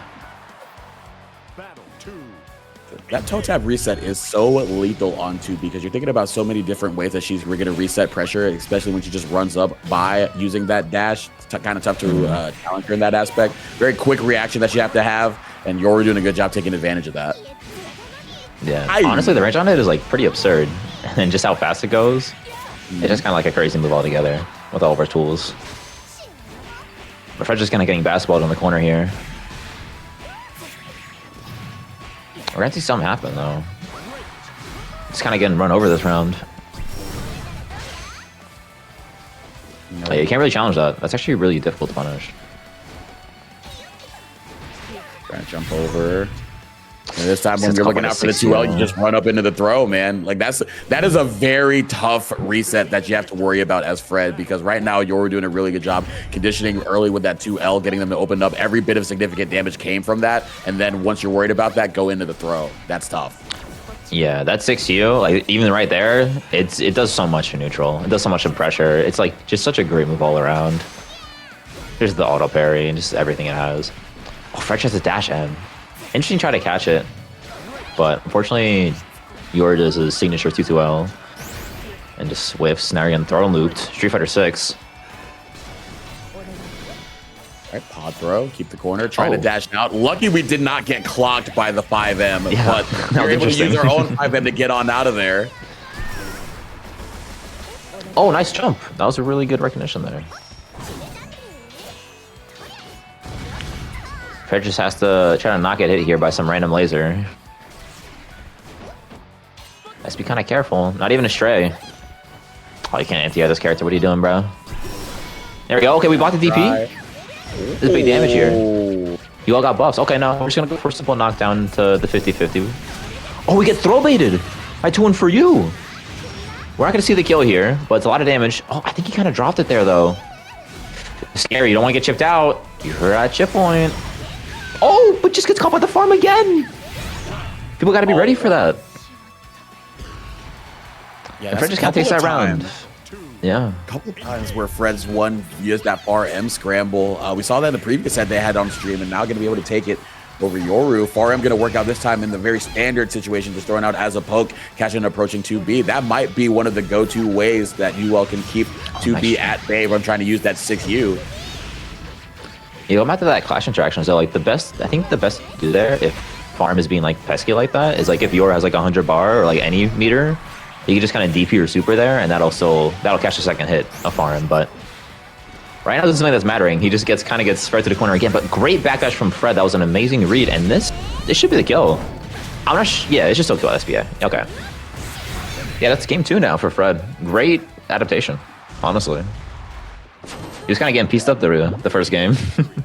Oh yeah, for sure. It was looking very tough there for Fred, but at the end there, like you were mentioning, the adjustments just going to be able to not get put into that throw loop situation, but going to be put right back into the corner because absolute 5H, absolute counter hit on that as well. Still just going to keep it really standard with the safe jump. And again, finding a good time to 6XL on out of there. That's been a really good thing that Fred's been able to do, being able to minimize that corner pressure outside of the throws, finding that right time to 6XL on the resets.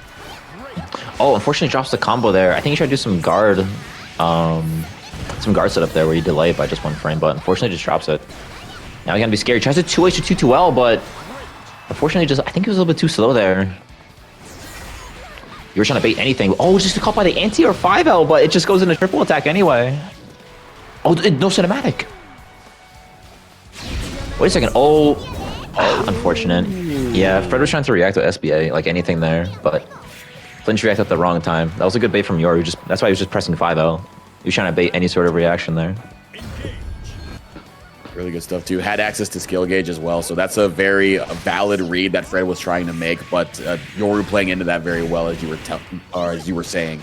Now we're going to be able to put in the corner, get the throw loop going potentially, going once again into that safe jump, and then going low after the fact. So we're switching it up ever so slightly, but all of the options are working. Yeah, you all might have stance mix, but this is the true mix. This is where you really have to be scared. You know, you all only does so much for a little overhead, but I'm pretty sure Throw does more.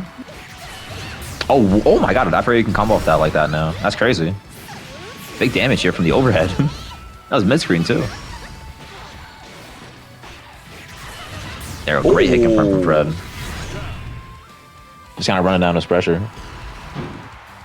I like the shimmy neutron right there. Just walking back and forth right in her face. Tap the ankle with the far L and get the conversion on the counter hit. Really nice stuff. Good structure there from Fred, but here we go. Oh, deny the 5H with the DP. Very risky option, but working out right there. 214H to beat the beam. Yeah, Fred not letting any opportunity go. He's trying to take as much as he can get. And that's kind of what you have to do against 2B and Yoru. But unfortunately, these jumps aren't really doing it. I think he's trying to call it a 5H, but just getting caught by the 6U. And Yoru just reacting with a 5L. Oh, tries to do something there, but no combo either. It's very scary for Fred. You're stuck in the corner. You're down with life. Nice mash out. Okay, just some weird interaction. He gets out, though. Dash on the 2M. That's just real now. She can just do that whenever. Doesn't have to be meaty. Oh my, what is happening? Oh, baby. It's some crazy scramble. All right, 5H, Fred being a lot more respectful because they know what's on the line. If they get caught mashing, that could have been it. No, right you there. can't do that. Oh, you have to roll. Reacted to the blue flash with a spot dodge instead of a roll on the orb. That's so tough, but Yoru going to be able to capitalize on the Twitch reactions once again to close out the game against Fred. So now they're up 2-1. Yeah, I was running for Fred too. He almost won that game. But just got in the wrong direction. Oh no. Yoru baits out the 2-1 Frasier this time instead of getting hit by it. That's pretty sizable damage. Fred just kind of get boxed to the corner here. Okay, but fights his way out. We're back to mid-screen. Fred now making his way to the corner. There we go. Big 2H. 2H finally hitting. He kept trying it. Oh, whoa. DP loops. Wait, that was sick. Locking him down. There's that jump that we've been looking for all game, all set long. Going to be able to get it on the other side against the pressure reset from Yoru. Are we going to cash out? Yep, we are. We're going to go into that SBA gets for game situation right here. And against Yule, that's a spot I do not envy. Yeah, It's a real 50-50. Unfortunately, even with those damage buffs and new combo routes, Fred still wasn't able to kill there. But it's still UL. You get put in that 50-50, you gotta hold that. But you're just taking a big 5H here, round start. But Fred, once again, just disrespecting everything, just doing 2 for H, does not want to hold anything. Just wants to get out as soon as possible. Oh, a bit of an interesting spot dodge. Probably an accident trying to hold the guard button. But here we go. We're just getting a big air pick up here. Kubi has a lot of anti-air conversions like that. It's actually kind of nuts. Yeah, just being able to stabilize with that, the way that the Counter-Strike protocol works out with 2B is very, very helpful. You saw it close out the round with that light version, but oh no, didn't confirm on the hit. Just wasn't quite ready to figure it out, but still going to be alive, still going to be able to jostle for position, but that is an opportunity that they're not going to live to regret because they're going to be put 6 paws under. 2B going to be able to take the round. Yeah, that was unfortunate from Fred. I think he tried to do 2-2H there, but unfortunately, maybe holding the seal button did 2 for H instead, because that's the combo. Counter at close H and a 2-2H. But just did the wrong special, and that cost him the whole round. He has to be scared here now. This is set point for Yor, I believe. All right, tech on the throw this time. Throw loops are denied. No SF6 in my honest Grand Blue. Not going to be able to keep our quarter pressure going. Trying to 6U, but still gets caught on the other side, trying to jump out. Yoru covering all bases of corner defense. Oh, no. I think that's it. That's going to be the game. Yeah, unfortunate. Yoru was able to space out 2 for H again. That was a really good adjustment, because he got hit by it for the first time after, I think, 2-6L. He did the wire and just got caught by the low, and then Yoru was very aware of it and was just able to space out every single time. So good on his part to adapt into Fred like that. Those are really good adaptations back and forth, honestly. Both from Fred and Yoru. Very push and pull between those two. And like I think similar to what we saw in their set against Biscuit, Yoru just being able to catch on to the layer 2s and layer 3s of the set so quickly. Has been really, really strong. So, yeah, that was a great set, honestly.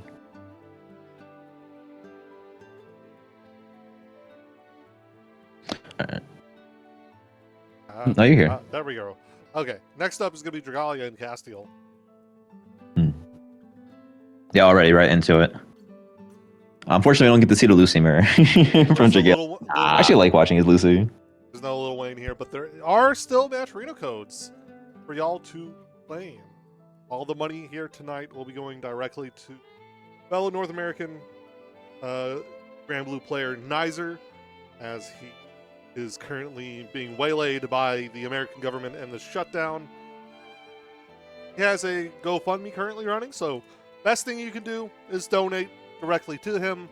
Otherwise, you can donate to the matcherino, claim the code specifically, because that's free money going to Nizer. Then after tonight, all the funds will be going to Nizer. So consider donating to Nizer tonight as we get into the other part of our winter semis. All right, now we're gonna get started here with Dragalia and Castile.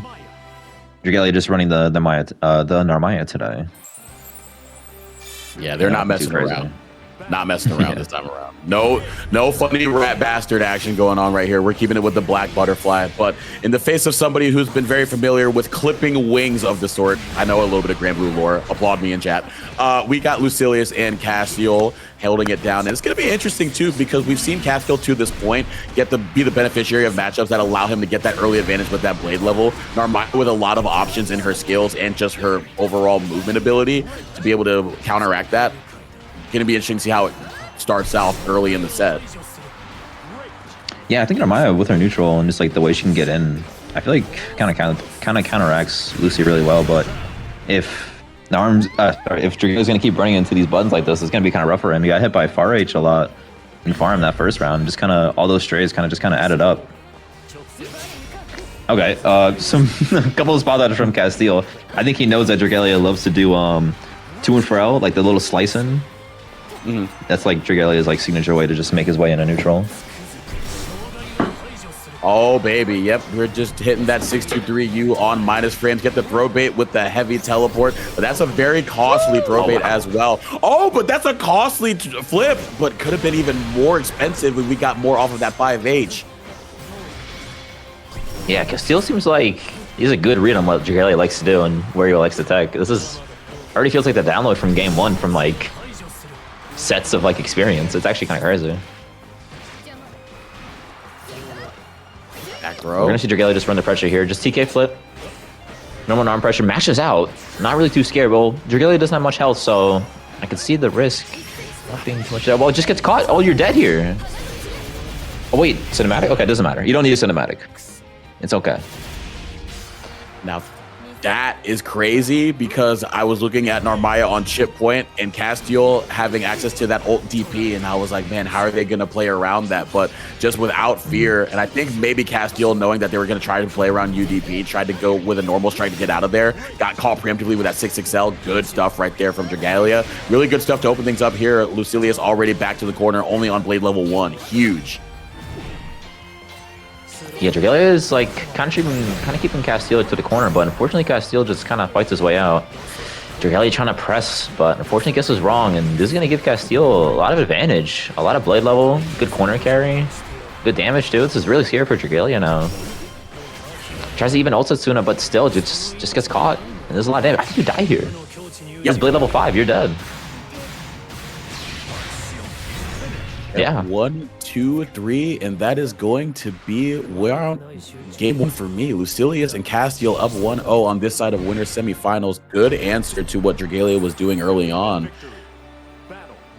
Yeah, I feel like what I said earlier, just Castiel just having a really good download on what Dragalia likes to do. I feel like it's kind of apparent. Yeah. Yeah, we're gonna see some normal pressure here. Some normal specials dump, you know, nothing too crazy from Lucy. Just kind of play it slow. We might just see Dragalia kind of have to run in more, kind of stop these specials from being thrown out. Unfortunately, just gets stopped by the ult area. Tries to do ult sets, you know, but just gets caught. Yeah, I was gonna say, because to your point about trying to find their way in by running in, but like I think that's been sort of the way that Castiel's been able to win, as we're seeing it right here. The ways that Dragalia has been trying to get in has been stuffed so well by preemptive far M's and skills and specials from Lucy. Even, you know, betting on those with the cooldowns that they have early in the set, being able to capitalize on for further advantage has been awesome. And now that you have Dragalia a little bit more hesitant, you get to start early. Yeah, we're gonna see some pressure here from Dragalia, so nice little third loose from Narm, but unfortunately, Castiel just ulti-pees his way out, you know, does not want to deal with any of that, because their Maya strike throw is like terrifying. You get hit once, you're gonna eat a ton of damage. And Castiel just wants to keep this neutral as much as possible. And we're just gonna play slow, trying to build these blade levels, nothing too crazy. Just trying to stop any way from Dragalia from getting in. Oh, try to go for the throw bait, but we're only using that 5L. Quick recovery on that prevents that from being any more lethal. Oh, big damage here. Wait, do you die? Okay, no. I think if he didn't spin the meter, probably could have killed, but after the RSRC, it's going to be very close. Wait, can he still kill? No way. No way. Wait, no, you're dead here. Wait, that's crazy. Wait, no, you absolutely did die from that. Holy moly. You doubted? Wait, that's wild. I died on Narmaya. That's what The characters that can restand like infinite times? Oh, well, never mind. I have no faith now. I thought the scaling would kick in, but yeah, that was crazy. I don't know what Dragalia was cooking with the run on DP there. That was interesting. Maybe that was like a layer 10 kind of thing. Ready? Here we go. DP, this time going to work out. Oh, good reaction. And call out ult Tessera, but not able to get too much with it. But we're going to be able to get a lot off of the Setsuna. Big counter hit and the wall bounce to boot. Big amount of conversion energy. And again, calling out the light Tessera. Going to be able to poke at it with the 5L, convert it into a kill. So Dragalia going to be able to get game 2. So we're 1-1. Yeah, Dragalia just doing a really good job of calling out that light teleport. I think he got a good amount of his hits from that, honestly. That's kind of won him the game. Hopefully we can see some adaptation from Castiel, since we could see that Dragalia is starting to be on top of it. There we go. See, like that's a teleport that would beat any kind of mash option that Dragalia would go for. So we're already kind of seeing a rotation of options.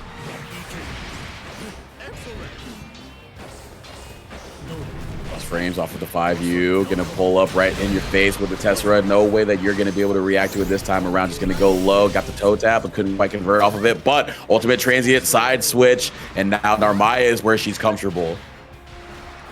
Yeah, it's very scary for Castile. Okay, doesn't bite on the TK throw. Just kind of waiting until then, just kind of BCing. But we could see more throws from Dragalia, like some throw baits. Oh, great block on the BC, on the DP.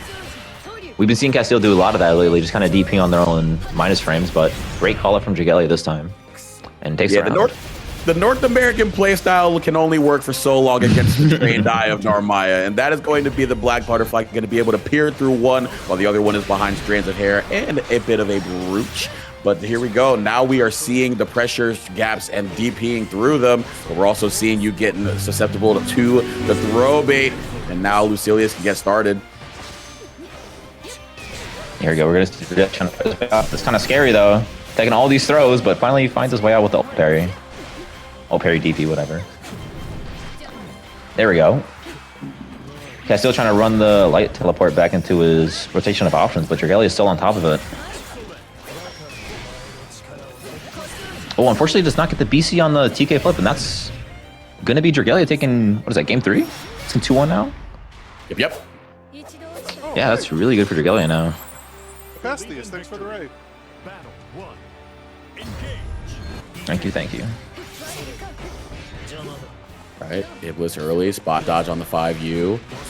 And now we just get the counter hit 2M, a big auto combo after that as well. Going to be able to build up a whole blade level. Early spot dodge, not going to get called out, but still we're in a really good spot here. Going to be able to get to blade level 3 with just 19 seconds off the clock.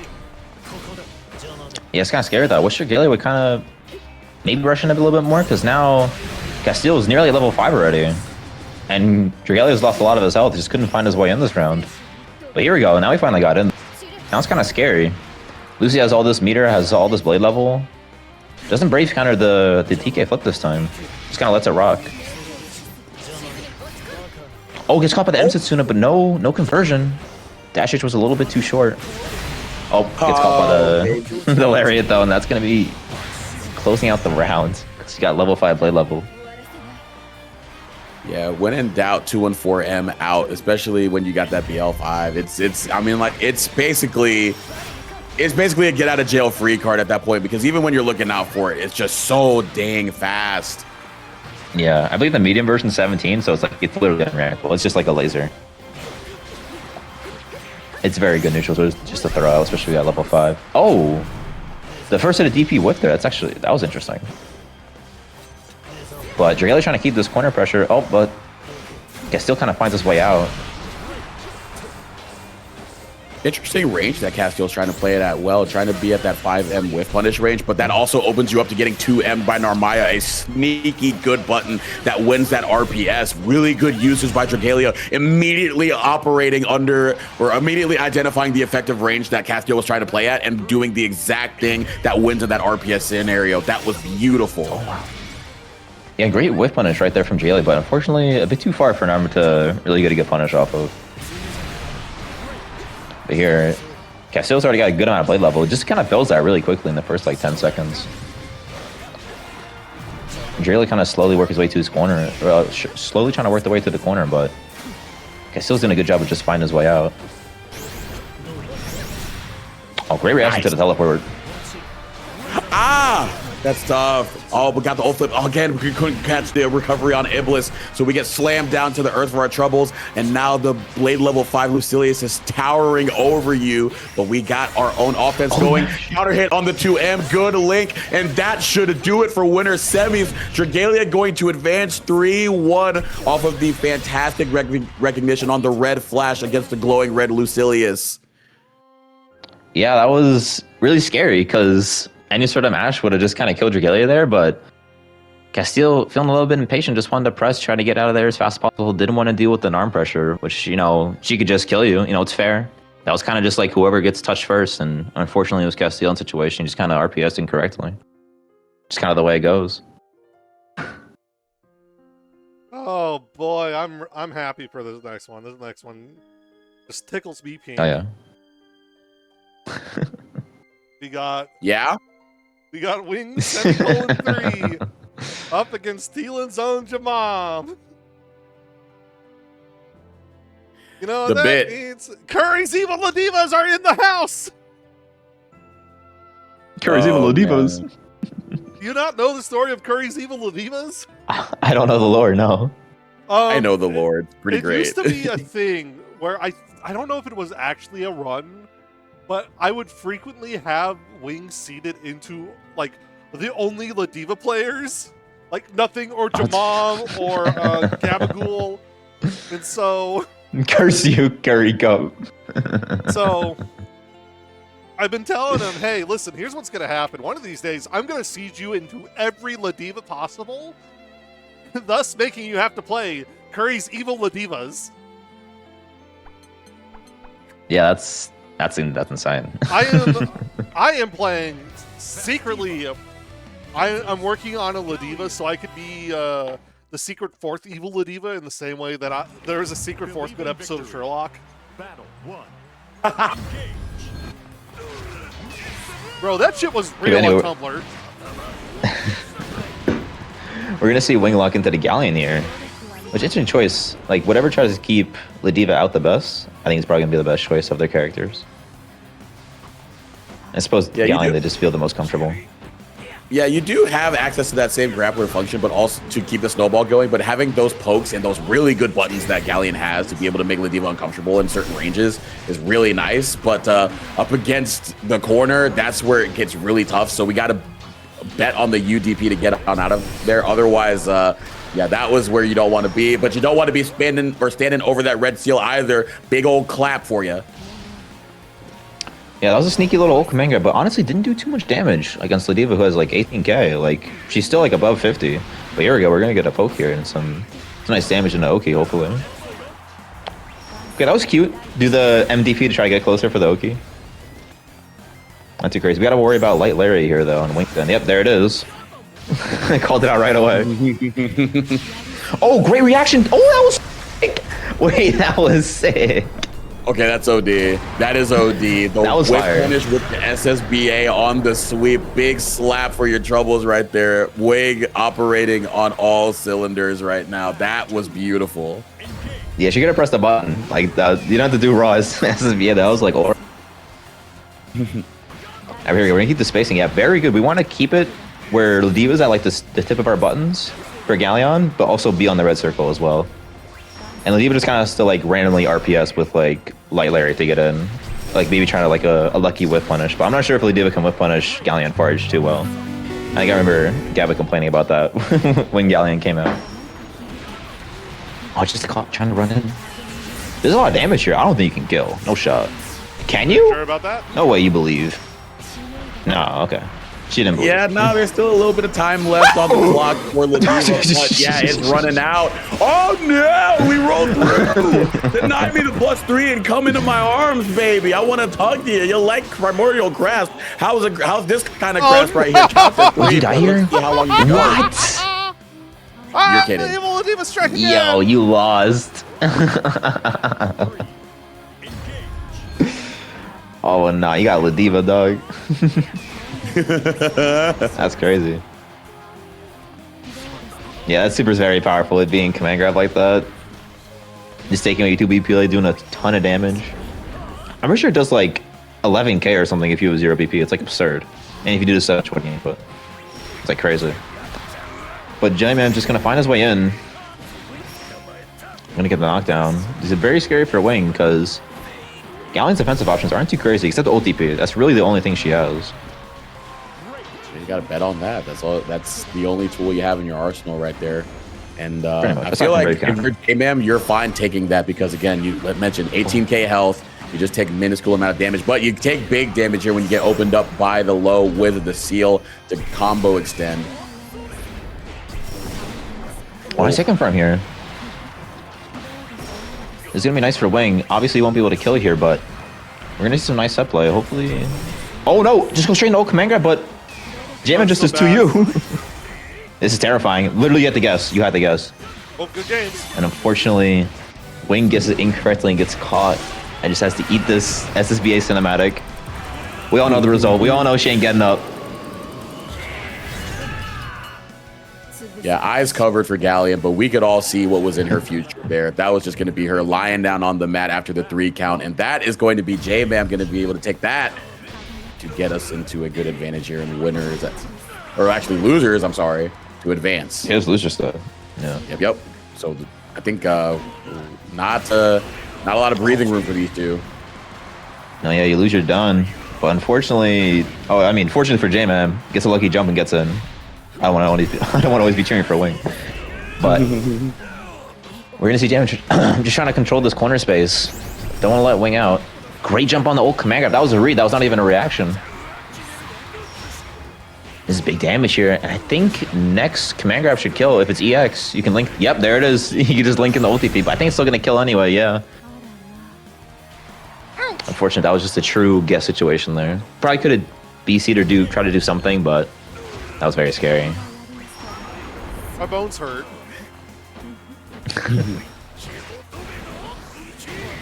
Oh, we just kind of getting snowballed here, just kind of letting JMM in. Okay, here we go. We're at the spacing now. Wing only has 1 break point. It's kind of scary. It's always scary against Ladiva. I don't know why I keep saying that. This character's terrifying. Yeah, that's the whole thing. She got buffed, and now she can be a really terrifying. Oh, in combo? Oh, baby, no combo there. That's interesting. Maybe it was a late cancel. Oh no, it doesn't get their combo. Good fuzzy match by J-Man. It's true guess again. Oh, throw text! A little bit too far. That's gonna be game 2 to J-Man. We swapped That's the crazy. bench. Just maybe I don't know. I'm not sure if Meg's good in this matchup. She got 15k, no DP. Yeah, She might get swatted out really easily. I'm trying to think. I think Believe in victory. Battle. No, we're going back Galleon to honestly might be the Galleon. play. Maybe Versusia, but I know Wing hasn't played Versusia in a long while. Oh my gosh, yeah, that's a statement to start things out in game 3. Maybe saying, hey, Yeah, try the and go with dash another H. character. Oh my god. Jump over that JH or that 5H, but still going to be able to land after the on block jump in and get the Trover's screwdriver. But Primordial Grasp as an answer. Yeah, the situation's really strong there because Galleon's, I believe, is +4, so you don't really want to jump or guess there. So when she just does command grab, it's honestly very strong RPS. Hey, we're just getting caught running up. Jam has been getting caught trying to just move forward against Wang, who's just been doing randomly 5U. We're going to see big damage here. Unfortunately, not enough to kill. You know, Diva got all this health, but Wing has to be scared. Literally, one SSBA, like one roll in SSBA and you're done. You just have to keep the spacing and not get RPS. Jamin just needs like one lucky guess. Oh, but it's caught. Oh. Yeah, just crushed under the weight of their own fears right there. The 5U going to hit with the seal right underneath them. Oh, canceling into the sweep right there, just being very devious. The activity going to work out there for Ladiva, and we want to get away from that counter hit BC, lay down the seal, but Ladiva right back in there, getting the strike throw going, getting the frame trap, counter hit, slam down to the ground. And now this could be it, and I think it is for this round because you held up. Dropped. Oh no! Okay. We can just get strong anyway. No, we gotta believe. We gotta believe. Yeah, this is still winnable. Battle 3. absolutely. The person Wings still putting up around. Wings through the Curry's evil Ladivas is the one saying we gotta believe, by the way. Okay, but here's the thing: if Wing wins this, has to beat Fred, and then it has a chance of fighting nothing, another Ladiva. Who knows? Nothing could be playing, you know, Soris, Galleon. They have a few different characters. The evil Ladivas are still around.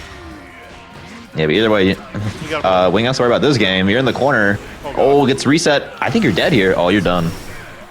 Oh, baby. Yep. Body slam. That is going to be it. J-Man making it through 3-0. Wing once again falling victim to the Curry's Evil Ladiva bit, the one that's been holding strong all this time. But it's the strong woman that's going to be advancing to fight February in losers quarterfinals. Wing, I'm so sorry. No, he's not. Wait, no. He's not sorry. He'll do it again next week.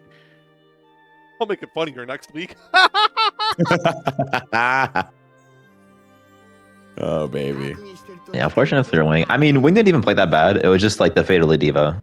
You know, you get caught once, and then you're just kind of cooked. And you're playing a character with like not too strong guns. You just kind of have to hold up. I'll fight you. I'm sorry about a lot of things. It's just that sometimes I'm not sorry about things I say I'm sorry about. That's the 50-50. That's how I know I'll be a good Ladiva player. That's the 50-50 that Curry was doing. That's Am the I 50-50. lying or Okay. am I lying or am I gaslighting you? Time to find out, motherfucker. Alrighty. But we're keeping it on lock with the Galleon. Nothing going to be piloting them up against Vikala and the Fidgeties. Okay, so prior to my first time calling this matchup, I had never seen it unfold. And now that I have seen it a couple of times, this seems miserable for whoever's blocking first. So like right now, Fidgeties. Basically, yeah. Okay, because I've never seen this matchup before personally. Oh wow, no combo there. Yeah, it looks like Fidgeties just like kind of getting steamrolled right now. Because like There's a realistically, challenge what to does Vikala do to get out of this? What does she do to get out of her? Her butt, like, if she commits to a 2M, it's an unsafe button that can be countered with recognition of the special cancel. If she tries to go for 236U, it's whatever. Galleon has the health lead, so it's just a really tough spot. Oh, those are nice stars. But yeah, I think the best Fidgeties can do is like hope to wait for like a far H 2-2H cancel and just try to challenge there, because that is pretty minus. Like that is not Galleon's turn there, and it can be even punishable. Yeah. I might like look out for that. I mean, nothing already has one BP. You know, this is already scary. Oh, not the cannons. You're not gonna cash in too much damage. Just gonna, you know, keep the normal pressure, keep the spacing. Don't want to get caught by anything like get BC'd. Yeah. Pidgey's actually being very aware, but he just gets caught by the old command grab into the rock. Oh no. We're gonna see a side swap here. There we go. There's the catch I was talking about, but couldn't get the right item to confirm into. I think if he had the right item, he might have killed. But it was just beach balls, I believe. Oh, I guess it's wrong in the DP as well. Yeah. Tough. Again, got to bet on that in that situation. And yeah, Wing in the chat saying it's 3-7 for whoever's cornered. We saw that in play. Even in the time where Fidgeties had Galleon cornered, Galleon seemed pretty uncomfortable. And of course, when you're sitting at that far H range, you have the cannons out as well. Very, very monstrous hill that you have to overcome as the rat. But either way, nothing. That's cool. The winner. And now we got to see if Fidgeties can respond. Yeah. There you go, big 2H here. Vigla is really good. Really solid conversions off for 2H, honestly. Get some nice damage here. Oh, but unfortunately, nothing just gets caught by the back dodge. Oh, are we gonna see a kill here? No, just drops, unfortunately. It got caught low, not going to be able to kill. The teeth not going to be chattering in a winning fashion, but we still run up with the SpongeBob 6XL. First round on the board with Fidgeties. Yeah, that old command grab is like minus 80. So it would have been kind of absurd if you didn't punish it. But just gets caught by the far edge now. Is it 1-1 or 2-0? 1-0 still. I believe it's... Damn, that I think it's still gone 1-0. on forever. Yeah. If he just gets stars, this is kind of like his way out. It's just getting stars and cannons. Oh, what a 2M right there. Going to be able to launch him all the way over there and then go into the old command grab. Don't even think they were going to be able to follow up with the rock because it was behind them, but still didn't even matter. You know, low health character in Vicky. Every command grab really adds up, but it adds up when you can get a normal hit conversion off of that 2H that you were talking about, Grizz. Yeah, like I said, yeah, Vicky just be doing that. Oh, but gets hit by the rodent rhythm, but wasn't able to convert it. There we go. Big backdash share on the old command grab. Finally doing something about it. Nice little catch out here. Nice drop into the stars. It's a cute little combo. I think, did you save a cooldown too? Yeah, you saved your EX wheel and your trap as well. Really big for continuing corner pressure after that, because when you know it's not going to kill. So now you have so many different options, so many different special cancels, especially the 2-2H right there to catch a spot dodging nothing because they were anticipating a different normal, a far H or another special from Vicky. Either way, really good stuff right there to close out the round. There are big conversions here. Veggie just kind of wants to just keep out until he gets a good item. We kind of stay near the cannons, but gets the corner hit, so he's just gonna take the advantage here. There we go. 2 cannonballs in a row, but just gets DP'd by nothing. He's gonna set up some pressure here. Nice little bit of set play. Anticipated BC because we had access to a bomb, but the bomb goes away just in time. So now we only have the balls, but still 2 sets of cannons out. Oh, what a whiff on the RS right there. And that's going to be big for nothing, taking them to the corner. Not going to be able to do a ton of damage, but still a 1 BP Vicky in the corner. A good command grab, but that is what we've sensed. Oh no, Oh no. So many so many horrible things happening all at once. That was like 3 big mistakes from both players, but I think we're still able to close out the round. We went to the corner first. The sweep cancel is interesting. I don't really see too many Galleon players do that now. There you go. Fidget's being good, trying to call out that cancel off RH. That was a nice spot dodge.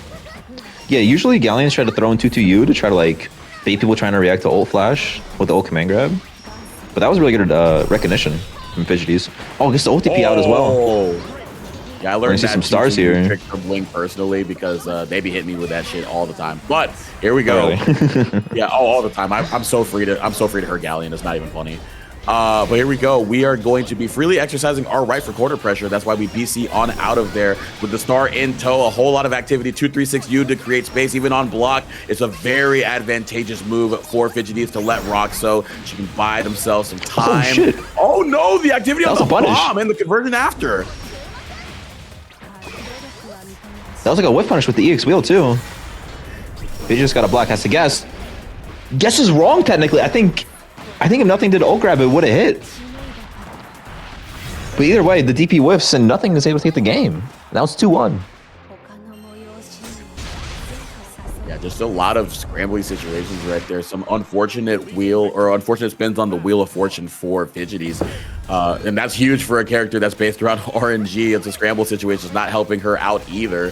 So now we have 1 more game before nothing to advance into losers quarters, but Fidgeties trying to fight back. Yeah, a little bit too far from the trap there. Vicky can combo off that, but the distance was just didn't really add up. Oh, no reaction to the whip throw. Veggie just kind of wants to push nothing to the corner here. Wait for cannons to come back up, and there he's got the cooldown. He's got a good item. Just press it. Got bombs here. Doesn't matter. It's covered. That's safe. Doesn't matter. Just throws it out. Oh, the second time around where the bomb on the ground is just waiting to explode and catch it, trying to punish Vicky for whiffing something, and that is going to be a lot of damage. Now the spike ball on the ground, we maneuver through it, trying to get out of the traps, but nothing doing. Gonna run right into the bomb being placed in the cannon. Those bombs are really doing a number for Fidgeties. Yeah, I'm pretty sure he really loves the item too. I remember he did one of his Vicky lecture streams, and he talked about how much he loved bombs. But they're doing them real. Nothing's already at 1 BP, like the first 10 seconds. And like he's almost dead. Is he dead? He is dead. He's dead. That was crazy. Fastest Vicky round. I've never seen Vicky kill that fast. I was gonna say that might actually be the fastest Vicky round I've ever seen. 19 seconds on a character that is kind of low damage per the average interaction, but Fidgety is definitely making it count, especially when like you were saying, nothing really drained their BP, just putting them at that 1, so that final conversion was able to kill. You know, definitely. You know what?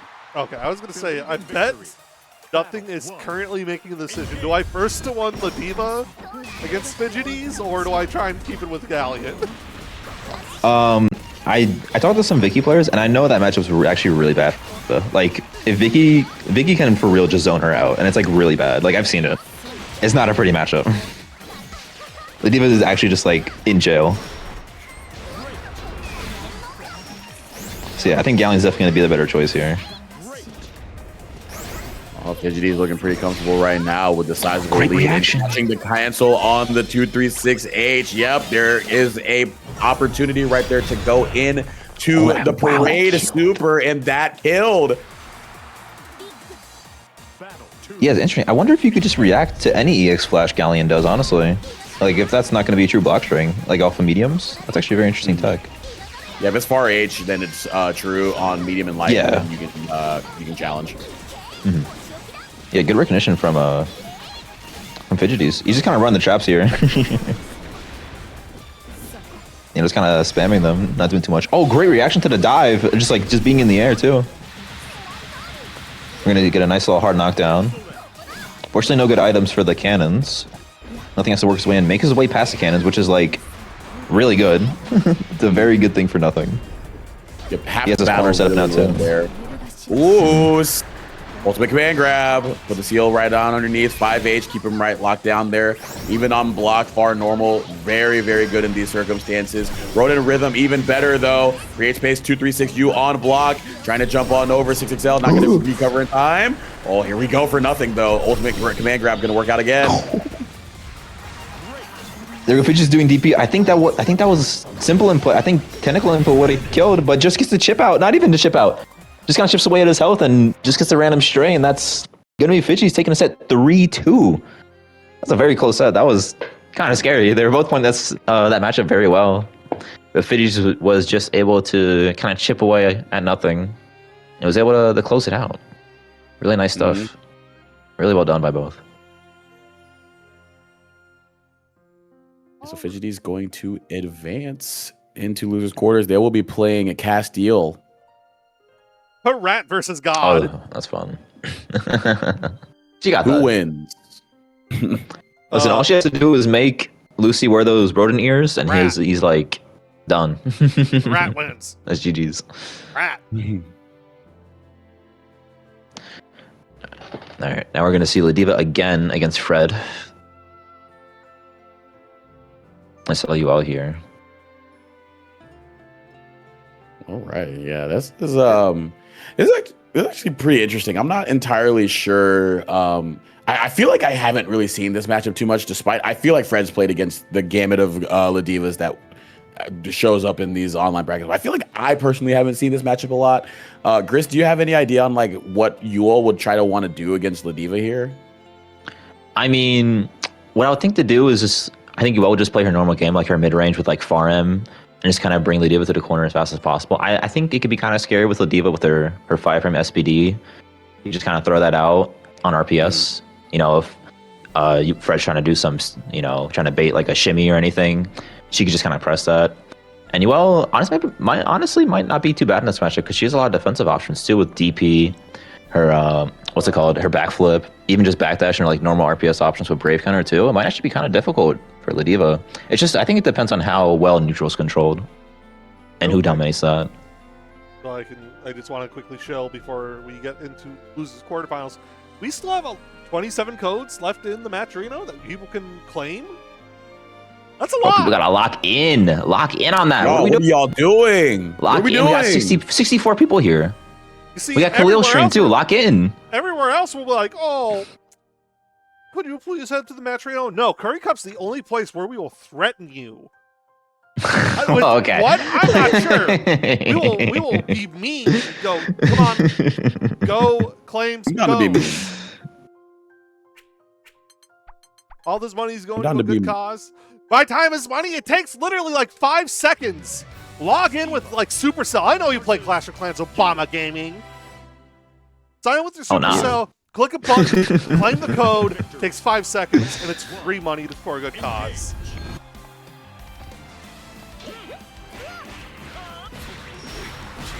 All right, quick challenge right here. Going to go into the headbutt of love, take them into the corner, get the hard knockdown as well.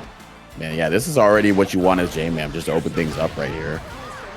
Oh my god. Yeah, absolutely. This is exactly where Ladiva wants to be, but here we go. Fred just kind of RPSing out. Fred loves RPSing too. Like, Yuel plays so well in how he wants to play. He loves just doing stuff on defense, and Yuel has like plenty of things you can just do on defense for fun. But unfortunately, just gets caught here. Oh, misses the command grab. Just gets a far L punish. Could have got a lot more. A little bit too far for a far L. Even though the overhead's -6, if you can space it out pretty well, you can't really do much about it.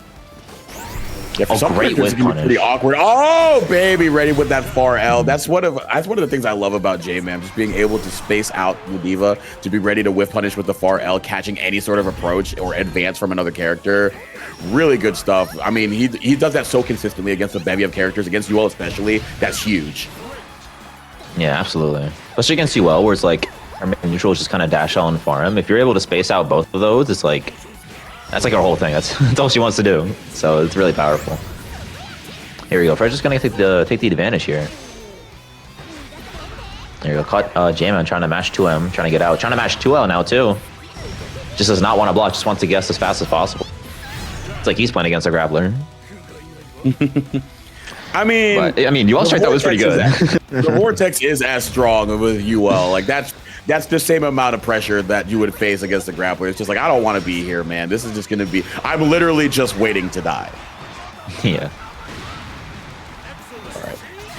Rocking them Oh, down to the you ground. see the jumping though. Made.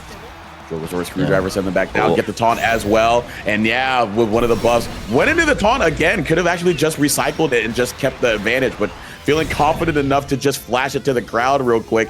Play as the baby face that Ladiva is. J-Man going to be up 1-0. Fred going back to the menu here and staring at J-Man. I wonder if this is like some sort of openings a little under mine. Seems like a bit of a connection issue now.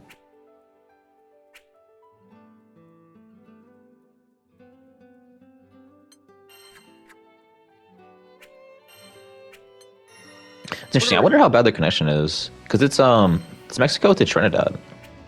So I guess depending on where in Mexico he is, might be really bad. The servers being kind of doo-doo dog right now doesn't really help. Yeah, that's true. Yeah. By the way, who the hell is Moss Eater? I've been here That's the me. entire. Oh, okay. I'm the Moss Eater. I've been so confused. Like, who the hell is this person that's hanging out? I thought the near with my color would kind of give it away. I guess not. Listen, I played you maybe once. No, I get it. It's like a random near in the corner. You know, the near player. I feel like it would work Did we out. play not this past Turbio or Plasma, but the one before. What, like me and you? Yeah. Did I Yeah, play we played. I was on Percy? Percy though. Yeah. Yeah, I was on Percy. I played you, and I did then not feel like hey, playing near. And then it's like, hey, we should play Offset, and then I got dog walked. Yeah.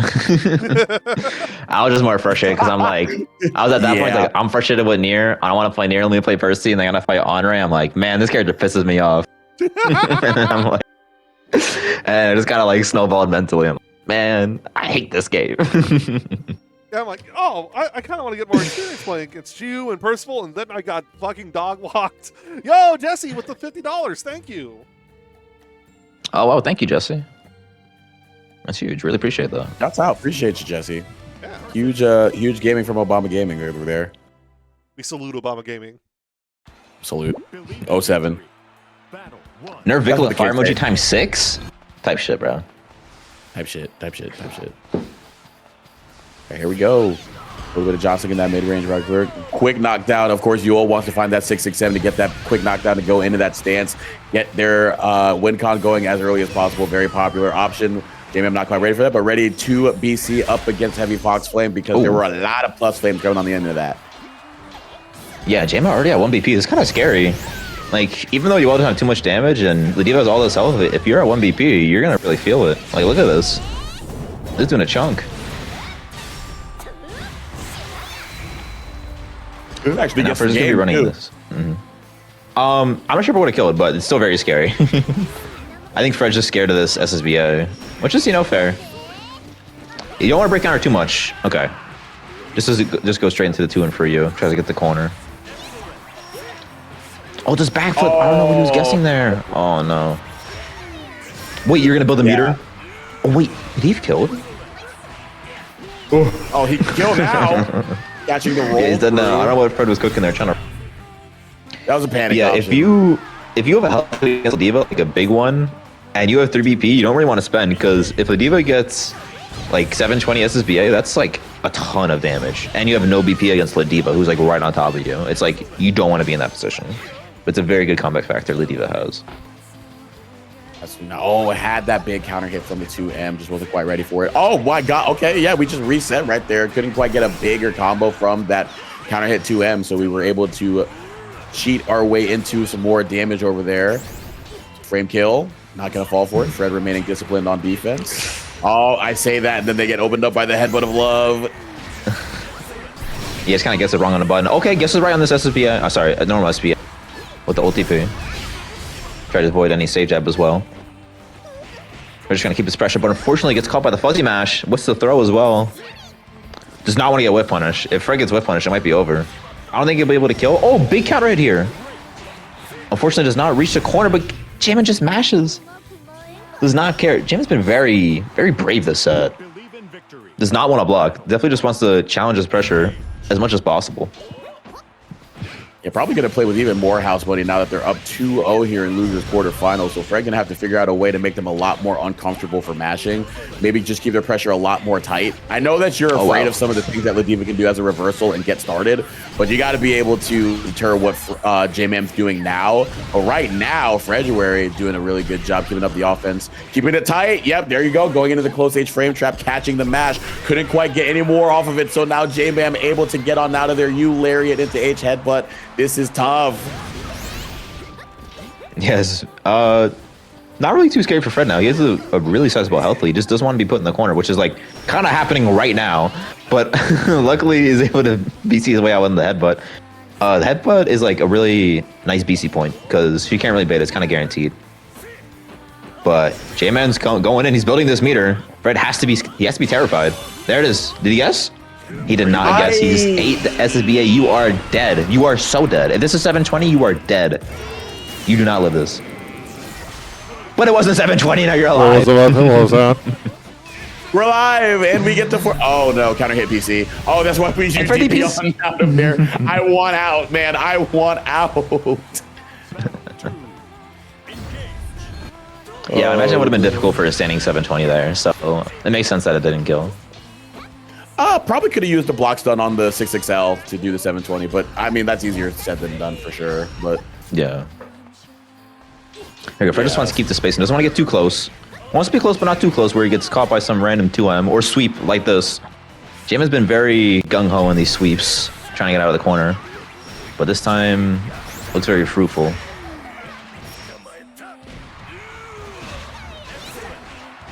All right. Oh, I think she had a backdash there. Boom. You going to the safe jump? Oh, just gonna go into empty. What is happening? What is your whole hey? You try to the 2M got beat by the 214, but then we still recovered in time to get them while they were still bounding out of the 214H follow-up. J-Mam corner offense working out right there. Yeah, empty jump sweep. Oh my god, J-Mam. Tries to backdash the backflip, but honestly, you want to press a button there. You'd rather not backdash. It's nice to space it out. You have to recognize, like, if you're at a certain spacing, it's better just to press a button. But Fred's just getting pushed to the corner here with the Brave counters, but luckily jumps his way out. This is kind of huge for Fred. Are we going to see the wall bounce? No, a little bit too... Just run his 50-50. Okay. Catches the headbutt. Big counter, you're dead. Well, you die here. Nice little cash out. Nice. We're going to... Okay. He could have just went to super. He wanted to be a little bit stylish, but... We're going to see Fred finally taking a game, making it 2-1. Believe in victory. Yep, nice stuff right there. Even from the onset, just being able to adjust how they were running the neutral and the offense. So like you were saying, J-Man playing very aggressively in those two phases on neutral and on offense, or on defense rather. And Fred doing a really good job of being able to call them out for that when they're trying to wander into the ranges that Yule can press, or just pressing on Yule's offense instead. Really working out right here. And you're seeing it again, being able to bait out that BC while keeping the pressure airtight in that third dance stance. Yeah, J-Man's already down this much health already. Oh, but luckily he gets his mash. This is going to be corner to corner. Fred's going to have to guess for his life now. I mean, even though he has all this health, he's still going to be put in a 50-50, but just gets caught mashing, doing something. I don't know what I try to do there. Maybe throw tech, I think I saw, but I truly have no idea. Okay, we're going to see a little bit of neutral here. Oh, but the 2-2-0 whiffs. That's going to be J-Man catching him. He was ready for the 5U cancel too, which I think Fred was kind of trying to go for. But still, unfortunate spacing from Fred. He's having to be the way. Oh, lucky match. That was a very nice match. That was a good call. I saw the start of a light SPD coming. Oh, wow, the jet to 2 to you? Okay. 2 to you. Okay, I like it. I like it. Now being very flirty with the 5U. Oh, but we get the cross chop with the jump in. Now we get the heavy headbutt of love. Gonna go into the lariat. I like the DP right there, but I mean, at that point, you've got to be able to ready to spend it because, you know, DP wrong, you die, but you're also just waiting to die up against the Ladiva with a 100-meter. Yeah. Oh, really good anti-air on Fred. Once again, a little bit too far for the wall bounce. You've been kind of unlucky with those. Oh, tries to hit confirm into the SBA, but I think you just die here. Yep, that's it. Yeah, you're super dead. So, yeah, you're definitely done. Takes a second, but you're gonna be done. All right. Unfortunately, Fred got caught trying to misses to confirm, and JMM is able to take that set 3-1. We're gonna advance to losers semis. Yeah, despite the buffs to the Dual 2M being 6 frames startup now, you still got to hit confirm it. And in the moment, tough sledding right there. Wasn't quite able to do it. So they gambled on that into the SBA. Didn't work out. So J-Man going to be able to propel themselves. And yeah, the Ladiva still going strong. We will see how far the bit will go here. Yeah. It's interesting too, because like the wall buffs, it made it so that you all can now do farm in a 2-2L, and it's like a real frame shop now. I wonder why he didn't, like, after the 2-2L whiffed for the first time, he didn't opt to do like 2-6L. So like the Starlight Sky, because like the spacing on that's like still really strong. So I'm actually kind of curious why he didn't like try to opt for that spacing trap. Maybe it's like better for Ladiva after that, like the RPS. I'm not sure. I don't play UL. I might actually ask him because I'm actually very curious. But yeah, that's something I noticed. But yeah, up next, I think, yeah, we're going to get our next loser set. It's going to be Castile versus Fidgeties. This is interesting. This is definitely interesting. This feels like a Hopping Baby versus Hydrogen Bomb like situation in lore. Lore-wise. Oh, no! But never mind. We're going to see Narm. Yeah, I imagine that Vicky would be kind of trash for Lucy, but we might just see the Narm here. Yeah, it doesn't seem fun. And kind of like what we saw when we had Castiel up against Dragalia in winter semis. You saw a lot of how Narm kind of plays better into preventing Lucy from getting the snowball rolling in terms of building up blade levels and commandeering neutral from further distances. Just being able to have access to the Setsuna, the Transient, the Flip, just a lot of different things. Even the 5H, 2M, there's just so many different things that Narmaya can do that Vicky would not be able to do to be able to run their game plan. But let's see what Castiel has, if they answered or really thought about how they dropped to Dragalia, if they can do something against Fidgeties. Oh yeah, we're already seeing some different play already from Fidgeties compared to Dragalia. He's actually trying to whip punish instead of just trying to run him with the slashes. But yeah, Fidgeties just jumps over all his buttons against Lucy. I think that's like the biggest thing, is that Narmaya is able to like go over Lucy's buttons. It kind of makes him scared to press, which makes it really difficult for him. But misses the confirm here off the far end into the phosphorus. Oh, whoa, okay. Dash L punish. I'm pretty sure it's an OS. I'm pretty sure Dash L beats every teleport follow-up. Really? Yeah. Like if he does H, it goes under.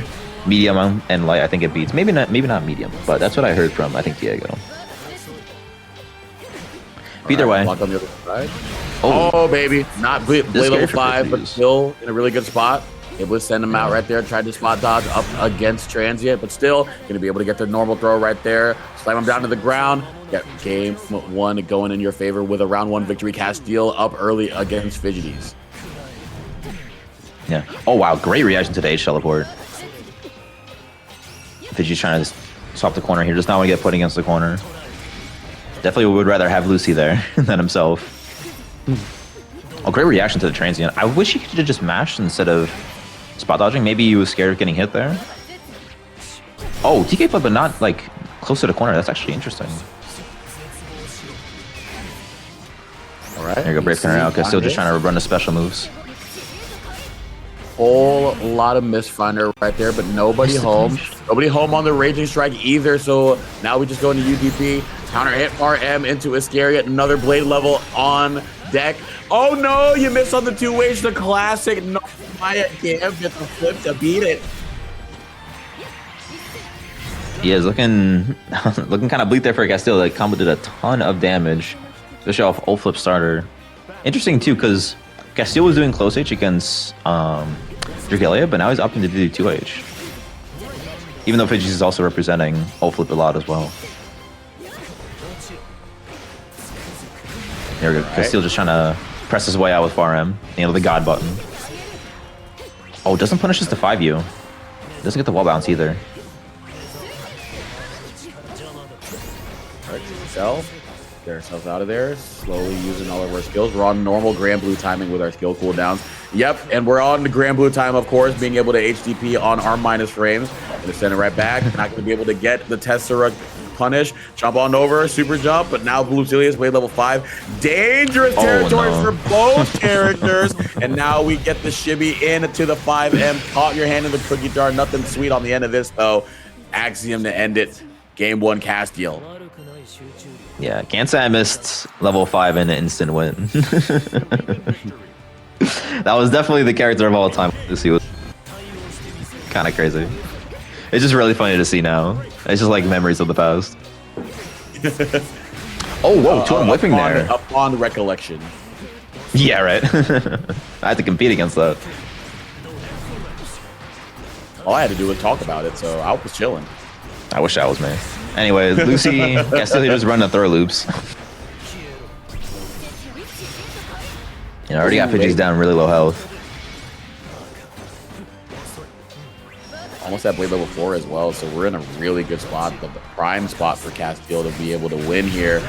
RM, of course, going to catch the 6XL again. That's been really, really good. Fidgety is not necessarily playing around it the same way that Dragalia was towards the end of winter semis. So we're going to see if we can make a similar adaptation here. But right now, commandeering the ground with that far M has been huge. And a huge drop, unfortunately, not able to convert to keep Lucilius in the corner with a lot of damage being done to the health bar. Going to be the other way around now as Castiel finds themselves in further towards the east side of things with Narmaya at the health disadvantage. Yeah, that's why you don't really want to spot dodge when you see EX Transient, because you could just get caught by ult flip. It's like slightly delayed. That's why you usually just want to mash there in case they do the flip there. You could just press on them and it'll hit. Oh, great answer to ult flip right here. Don't shut up. That was a great flip with the 5U, the H follow up, the kind of cut him out of the air. Fidgy's kind of getting worked up here by Castiel. Doing a really good job. I stopped into my options. Yeah, I was gonna say, big thing has just been using different tools at Lucilius' disposal to throw Fidgeties for a loop. As you're trying to sort of like find a plan A to counter what Lucilius is doing. It feels like Castiel has like 3 different things that he's showing to be like, hey, this is what I'll do in this situation. And Fidgeties hasn't necessarily been able to respond effectively. But there you go, ultimate misfinder. Yeah, huge snipe here from Fidgeties. Unfortunately gets caught by the throw tech. This is scary now. Oh, what a pickup. Wait, we're gonna cash out? Wait, are we gonna cash out here? Yo. Wait, actually created mode character. Oh! You died! Yo, bro, that's like the BSG clip from back against Zippy. Oh, that shit's funny as fuck. Yeah, that shit was crazy. I forgot that shit killed you. Oh that was so crazy.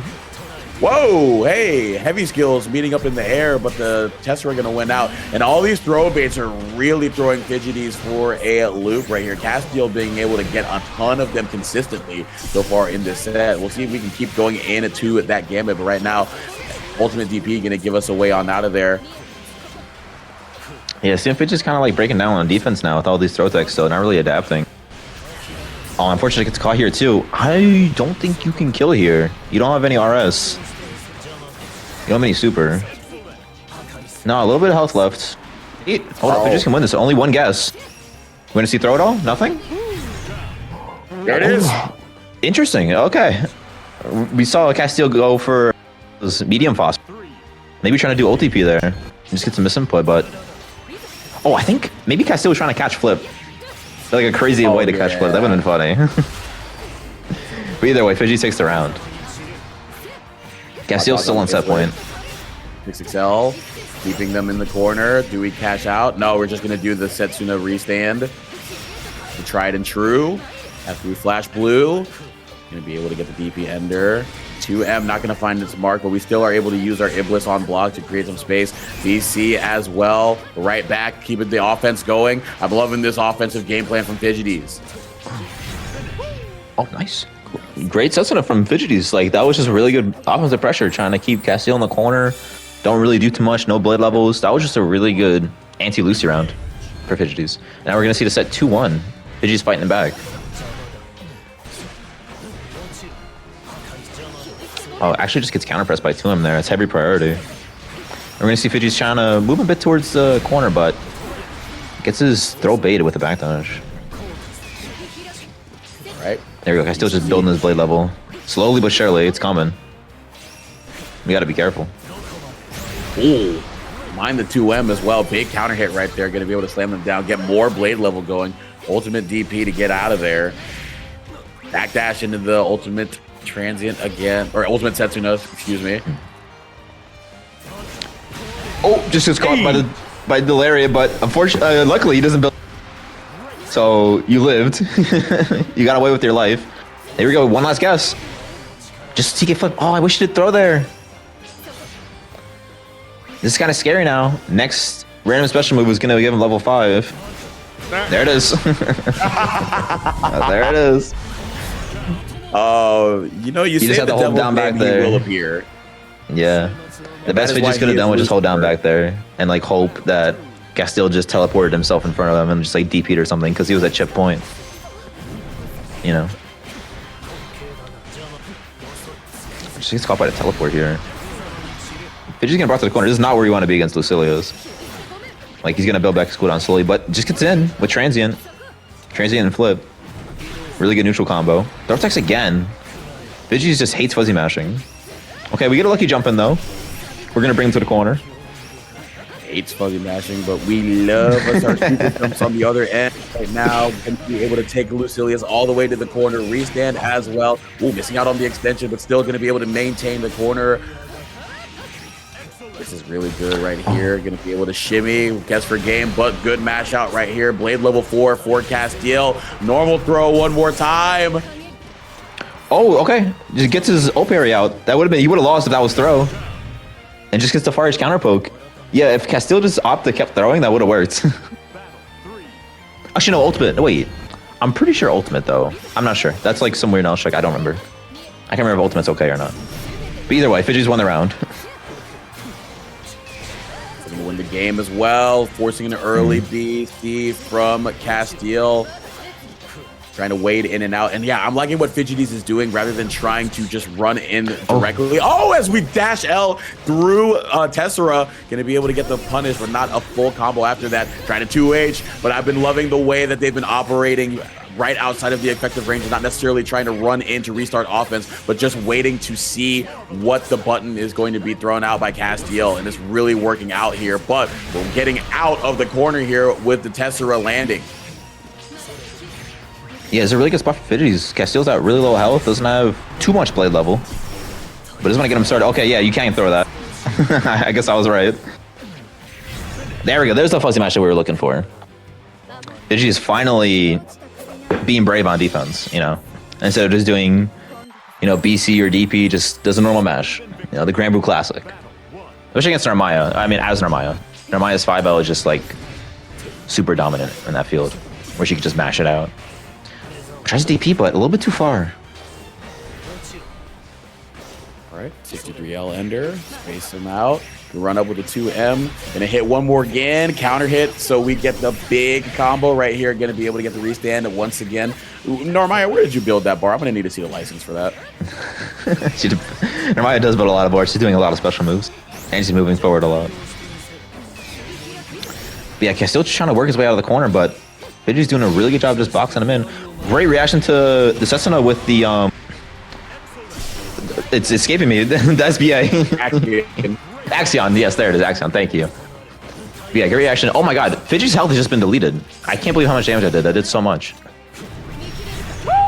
And great reaction to the teleport with the Oh, but DP. we're not out of options. HDP in the face of the teleport. Fidgety's ready with the response. The Twitch reaction working out this time around. And now, set point.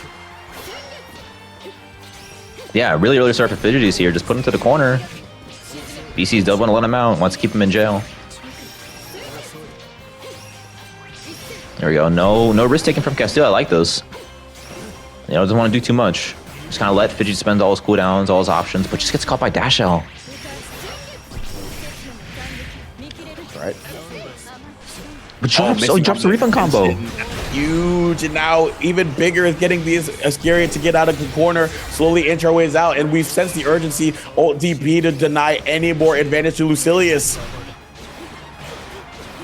Yeah, it's really scary now because Fidgety's only has 2 BP. If Castillo can get an SSBA combo, that's kind of lights out. Or even build level 5. They just have to be very careful here. He should end this round as soon as possible. And there it is. That's actually going to be the set. That's going to be the set for 3-2 again for Fidgety's. What a comeback. That was a reverse sweep. Yeah, it was looking pretty move up to bleak loser for semis. Narmaya. And Fidgety's able to turn it around by adjusting their game plan. Castillo not quite able to pick up on it quickly enough to respond. So Fidgety's really good job right there playing the full 5. And that's how they'll advance. Fidgety's finally fuzzy mashed again. But you notice how both fuzzy mashed won them in the games? Yeah. He just needed a fuzzy mash. That's all he needed. Love fuzzy mashing, yes. You just need the fuzzy mash. Especially in Narmaya, you got to be ignorant. Oh, yeah, with Narmaya, for sure. For Narmaya, Lance, Versusia, got to do it. Yeah. Alrighty. Next up, we have Winners Finals. Guru Sensei and Dragalia. Yes. Winners Finals. Here we go, Dragalia versus Euro. I'm pretty sure these two do fight pretty often in these online brackets. For sure. Both usually Most likely in a winner's final scenario as well. Both of them make it pretty far in these. So I'm sure they're no stranger to this seat. And you should be no stranger to us telling you, head over to the Matcherino. It's the correct one now. We have 24 codes left. I didn't also sing Jesse's message for the first time. Nerf Vicala, fire emoji, fire emoji, fire emoji, fire emoji, fire emoji, fire emoji. That's correct. Yes. Claim codes. All you gotta do is you click the login button. You can use Supercell, Facebook, Google, YouTube, Twitch, Twitter, Discord, Battle.net if you want, Microsoft, and even Line. Sign in, click a button, claim a code. It's free quarter. To help bring us up closer to $162.50 here tonight. You did not lie, no. Correct me if I'm wrong. Is Supercell the people who made Clash of Clans? Clash of Clans! Yes. Okay. And Clash Royale. Yeah, Clash Royale, yeah. We were at DreamHack, and I walked over after the SWC to the Clash Royale setup that they had. I did not know the game was popping like that. There were so many people packed out to watch Clash Royale. It was ridiculous. Oh, yeah. We got 70 I see we're going to get packed in started. here. Winners Finals. Yep. 70 people packed in to watch this one as well. So appreciate y'all tuning in as we get Yoru versus Dragalia, 2B versus Narm, the good old classic between the two Tillin teammates, and the classic switch through.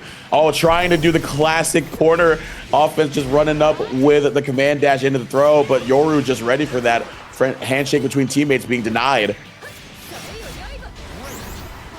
Yeah, they're just kind of going back and forth here. Great throw bait from Dragalia. Yeah, we've seen Yoru a lot. He loves the throw tag.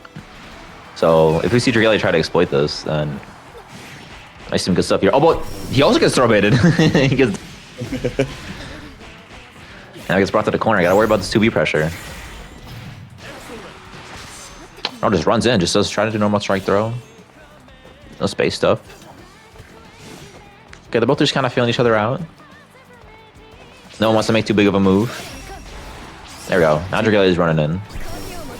Really being pretty okay. mindful of that 5H as well. You can kind of see with the spaces that they're standing at. Oh, I love challenging the 6U right there, just going into that 5L right when they were able to beat them out of the auto parry. Good stuff right there from Dragalia.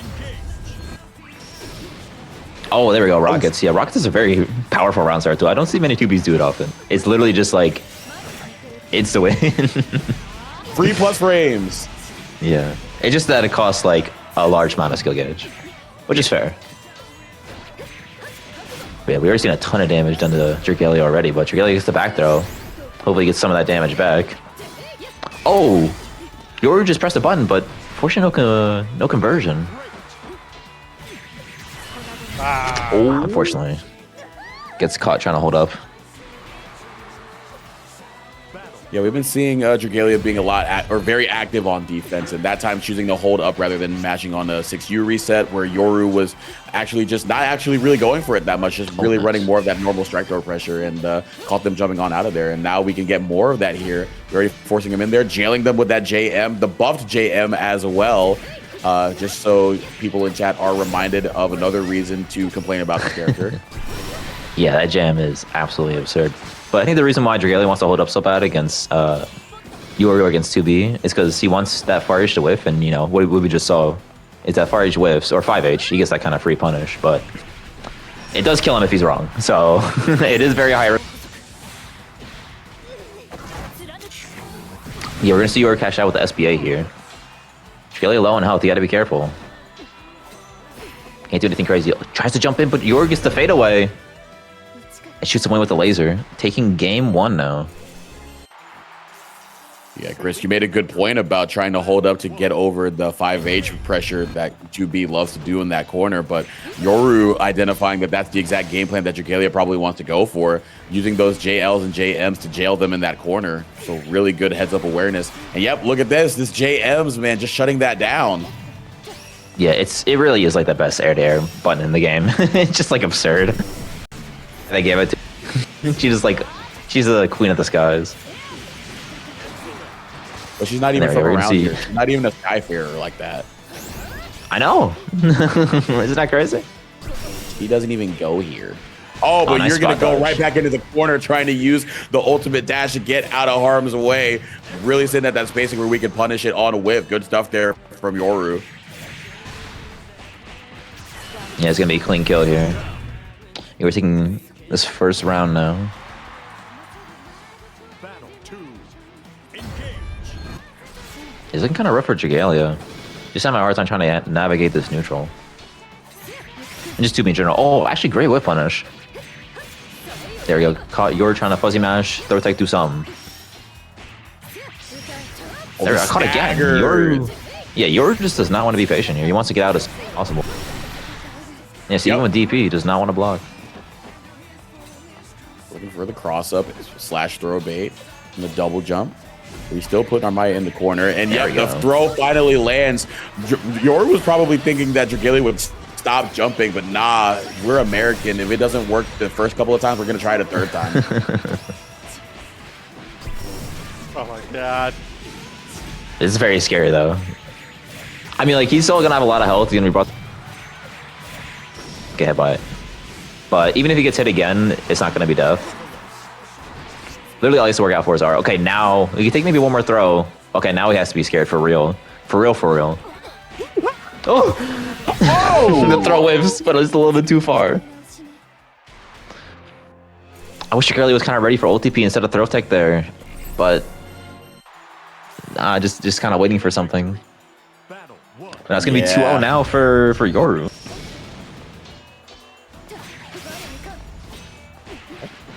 I'm gonna cancel. Oh, but we just matched that 5L. Counter-Strike protocol going to be working out right here. Not going to be able to deny the H flip, but still not a ton of damage as a result. So I think you're still feeling pretty good of your Yoru. Yeah, that flip might be pretty good. I mean, Yoru does a pretty good job at, like, if he sees Dragalia jump, just tries to like back up, tries to like get that space, give them box in. So maybe you can try to like space flip out. Like, see right there, he just kind of backdashing. Does not want to let Dragalia have a chance at jumping over by accident. Or she gets like a lucky jump. Or just kind of locks him down, just gets nice damage here. Yep, keep him in the corner by all costs. You got 2 more of those diamonds, so might as well. Ooh, yeah, even though he got hit there, Yoru, he stole the corner. Oh, I think that was a mistaken roll right there by holding the guard button. Yeah. I mean, Dragalia just needs one simple hit. There it is. There's the one simple hit. And now you're dead. Yeah, TK flips definitely move all the time. That is very scary. Yep, accentuating the stagger pressure that Dragalia has gotten a lot of their damage in this set on is just being able to have that TK flip option, especially when throw becomes a little bit more dangerous in a scenario like that. Really good stuff there by Dragalia, being able to lean into the current threats at that point of the game. Yeah, we're gonna see Yoru run in here. Just run some normal strike throw pressure. There we go. Keep the back dash. Just kind of hold the spacing. I'll try to suppress after 2-2L, but I don't think he was blessed there. I actually have no idea they're trying to do that either. Oh, Yoru doesn't cash out there. Oh, but just base the DP anyway. He's gonna get the kill. Yeah, or just drops the combo too. Are you sure about that? But Dragalia to start that again. So he just got caught by 2-2L anyway. All right. Right out Yeah, it's really interesting that Yoru like enforces all this like strike throw, and then it will just do 2-2L. And it's honestly very annoying, even to fight against. It's very aggravating. Because 2-2L, if you just block it, it still plus. Yeah, you're giving them different looks, and it's all advantageous for 2B. So, I mean, you're doing a really good job of just rotating stuff that still works to their advantage in those situations. That's why it's really hard for Dragalia to find any footing when they're put on the defensive end. Oh, catches the 6U run up with the ult sets and it gets a side swap here. Yoru just instantly mashing. Does not want to block, as we saw from earlier. Okay, interesting little combo from Dragalia. You know, doesn't want to spend. Wants to save for one last hit. There it is. Nice hit confirm. Yeah, Dragalia is really on top of those hit confirms. No, doing 2M into 4M. He's actually really solid at that. But there you go. That's Dragalia taking game 3. Making it 2-1. Can we see reverse sweep like we saw with Fidgeties? So there's one thing I noticed on TNS when Yozamitsu was playing Yoru Sensei. It's that if you challenge Yoru on like the 5U run, because he'll do like throw tech 5U another throw, like you can catch Yoru being kind of predictable with his 5U usage, which is where I feel like Dragalia is really making use of like these mashes, as it were. It's like, no, we're checking habits. Yeah, and that's very good, honestly. To be For a character like Narmaya, not this round. with 5L is huge. Yeah, Yeah, but this round he kind of got snowballed. Battle 2. Engage. There we go. So Dragalia, I feel like if we're Dragalia, we don't want to get, but we instantly get put in the corner. This is the scariest spot we want that we're gonna be against 2V. All right, There you go. Nice DP. Does not want to let him fly. All right. Oh, there you go. Checking it once again with the 2L this time on that 5U run out. Oh, good big air-to-air conversion. We fall just in time to be able to link off of it as well. Well, I didn't know that was like tech until ground. That's interesting. I thought it would air tag. But Yoru just gets it anyway. Just gonna brought back to the other corner. But Dragalia is delightful. He doesn't have to worry about it too much. He can just kind of here until Yoru like kind of commits to something. Or he can just high jump out. But Yoru doesn't get too much damage off it though. No RS or anything. Oh, Fuzzy meshes with 2L. Wait, are you dead here? Wait, it's actually kind of close. No, actually. Oh, never mind. Oh, wow. Yeah, just at Never mind. the final bit, the last beam from the pod going to be able to take it. Yoru 3-1 to advance in the grand finals winner side. Yeah, good stuff from Yoru. Yeah, unfortunately too, but even if you jump away from her, she could just kind of whip those her auto combos, and it'll just confirm itself. So even if you like might be guessing like kind of correctly, it's like it doesn't really matter.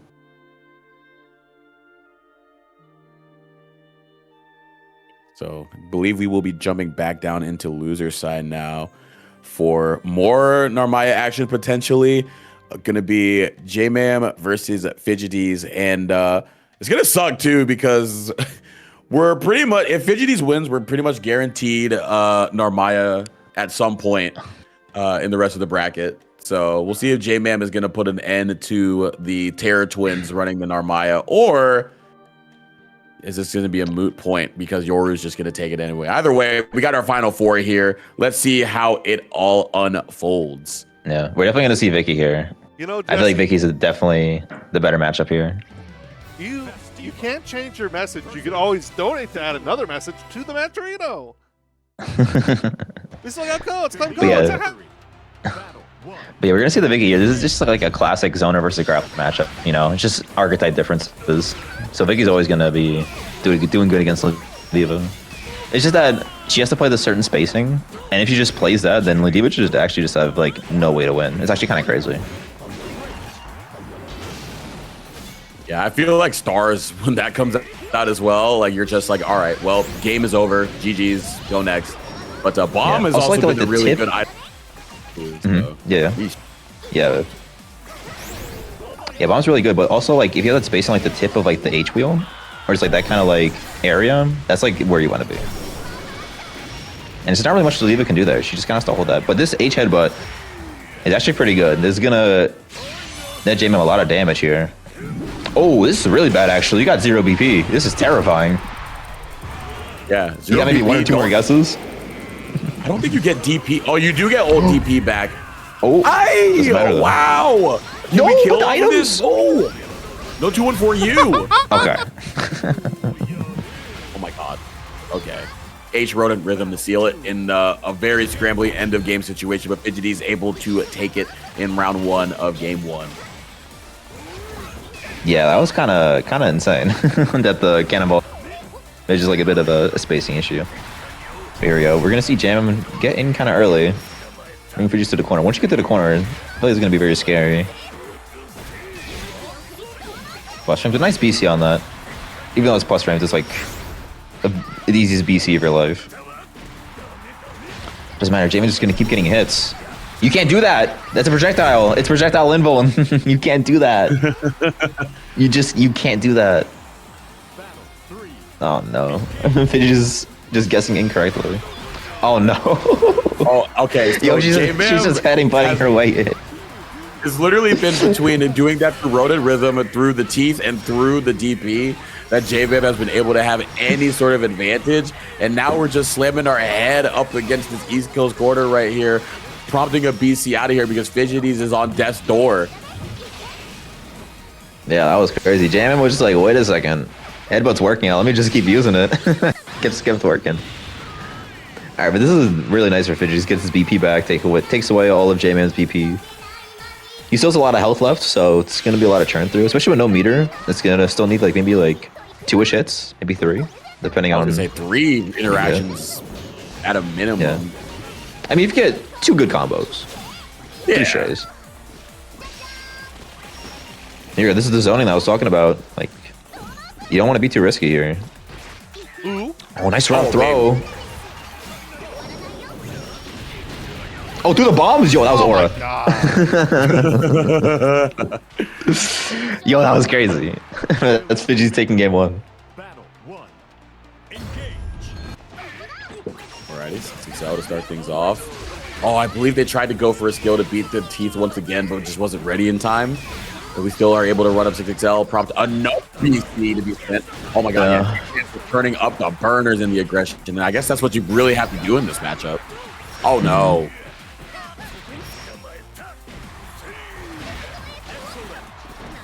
I mean, you just gotta play like a zoner. You just gotta have to send it at some point in RPS charts. It's about the HP, unfortunately. Oh, we're gonna see the punish? We are. That has a lot of recovery, so I'm honestly not surprised. Definitely don't want that 2-1 from the whiff. It's just like minus like 20 or something. It's like kind of absurd.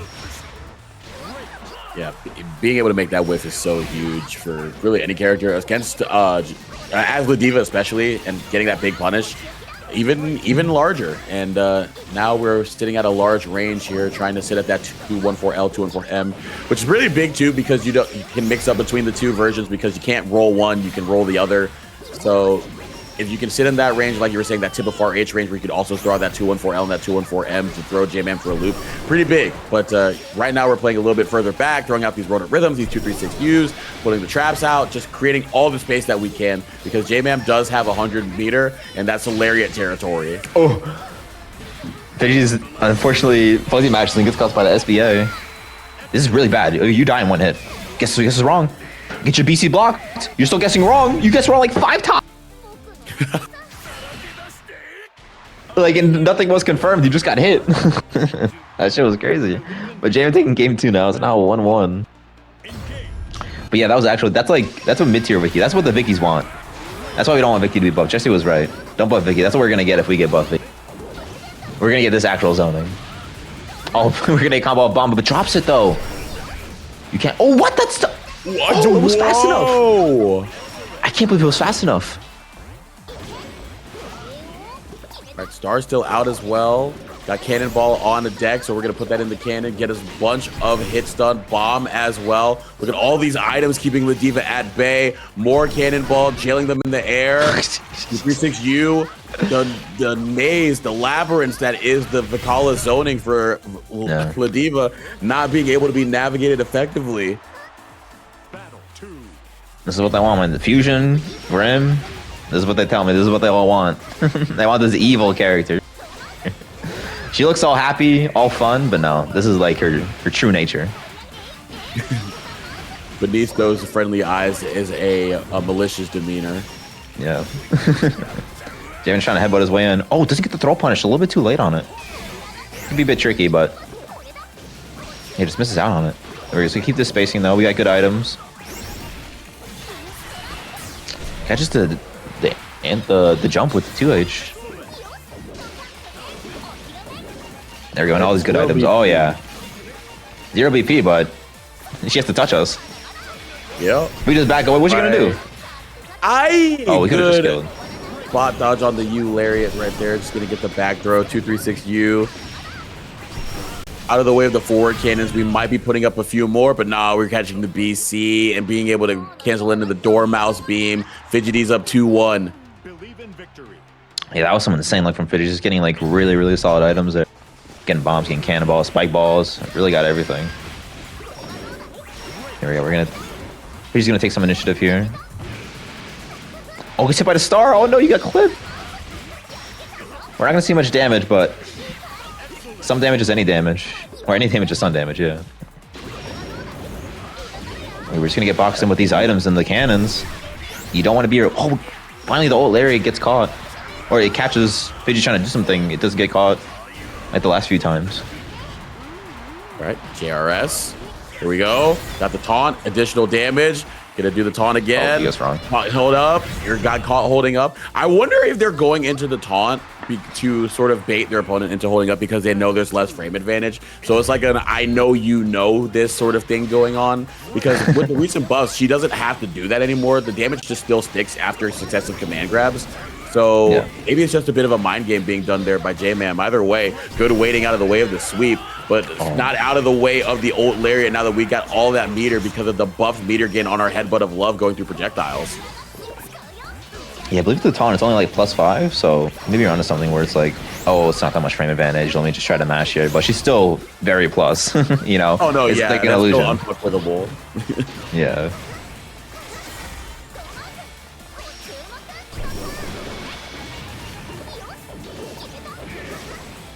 Oh, got caught by the cannonball. There we go. Nice crouch under the Lariat. And it's going to be Fidgety's taking... was that round 3? Round 2? Yeah, now it's round 3. Fidgety's on set point, actually. Looking to go into grand finals. All right. 214L, the GOAT.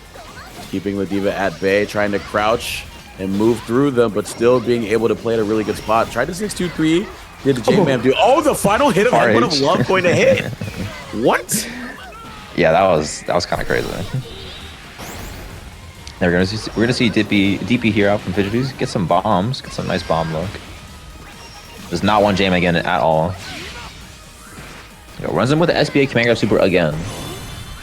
We saw that earlier, and it looked like it worked pretty well. Oh no! What the Fidgety trying to do? You live here, luckily. But you have to guess. Just guess the super? Nah, I was really hoping he would super there. That would have been pretty OD, but the RPS is going to be a very tricky one to navigate right there because on a block BC, you're opting to block, and that is going to be much to the delight of Ladiva, who loves a blocking opponent, especially when they can do a JRS like we have to open up our game 5 here when we're going to advance into losers finals. Loser going to go out at 4th. Yeah, you definitely don't want to lose here. You definitely want to lock in. I need Fidgeties to win so that he could have a chance of maybe winning the entire bracket, and I can put Takala as the winner. As Vakala, I mean, if he fights against Yoru, he's probably gonna play normal. You know, you're probably it not gonna. doesn't matter. I'm putting Takala up. We have agendas. Has Vakala not won a Curry Cup? As who? Fidgeties or Piccolo? Or Vakala, yeah. No, probably not Piccolo. I don't know. This character's not like too good. I have to I don't know. check I the feel like stats. maybe they would luck into one. Yeah, what has Piccolo won? I don't know, the amount of times people complain about her, it seems like she's winning everything. If Vicky won Curry Cup, then my bracket's finally legitimate. No, Vicky, she definitely does good against some characters like Ladiva. No. Like she does pretty decent, but he gets swarmed against some others like Lil Wayne or like the boss. But oh no, God. if you're just getting hit here, you're dead. If the SSBA, to be sure, not leaving anything on the table right here, just going to finish everything on our plate. We're going to eat here in round one. Can we complete the 3-course meal here and get a 3 count on our win column to advance? Or can Fidgeties fight back?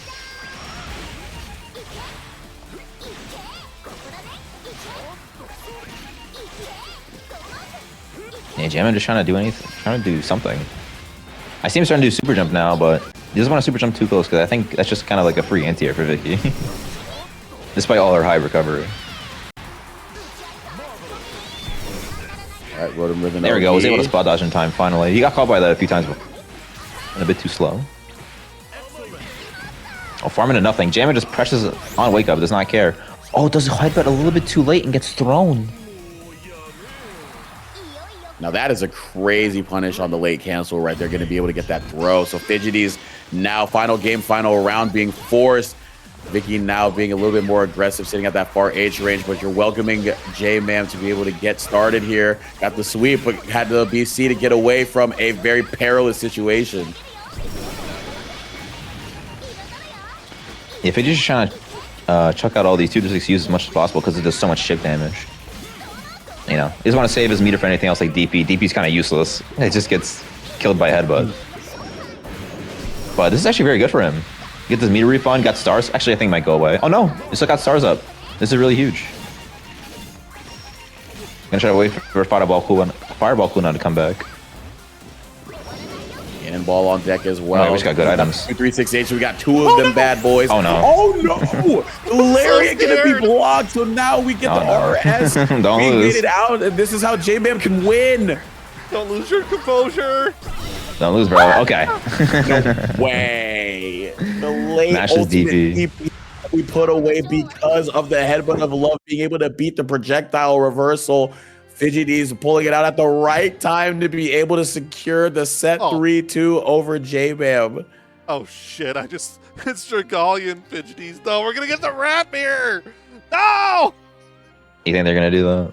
Dragalia would. I'm not sure if Fidgeties would. It'd be funny though. Absolutely they will. They would 100%. I feel like they've done that before. They probably have. I feel like any chance they have to play Vicky, they would.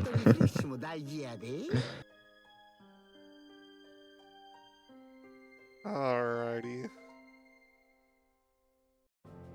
No, I think they're both on Grandmaster. Do they both have Grandmaster in the rat? I know who Fidgeties does. I don't know about Dragalia.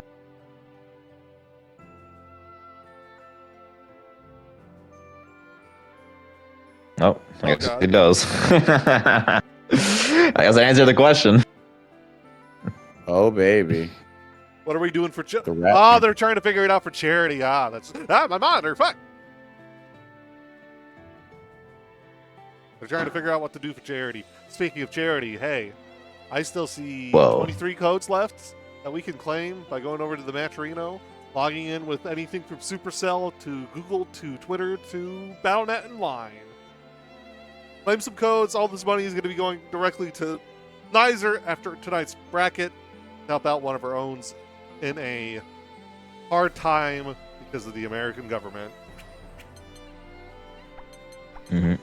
Shutting down some programs that helped them out because they can't make up their minds. Whatever. It's losers finals. Yippee. versus Vicola. We got Vicky Mirrors. Indeed. Oh, Yippee for Vicky. Mickey To Mirrors. victory.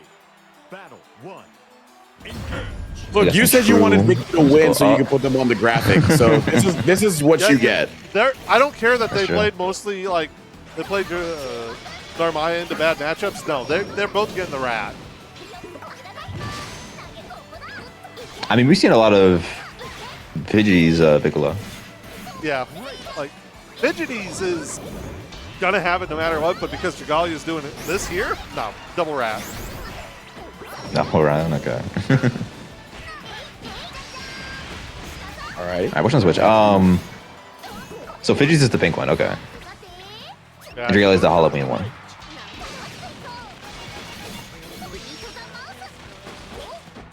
All right. Coming up into a little bit of stagger pressure with that 5L. Dragalia remaining very composed right here, not biting on anything, Yeah. just waiting for their time to get on out of there, using the cannonballs to help them get out of the corner. But we run up, catching the patient Dragalia with a throw. I do like what Fidgeties is doing here.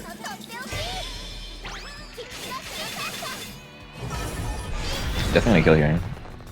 All right, nice. Honestly, my brain was phased out. It was just, Battle 2.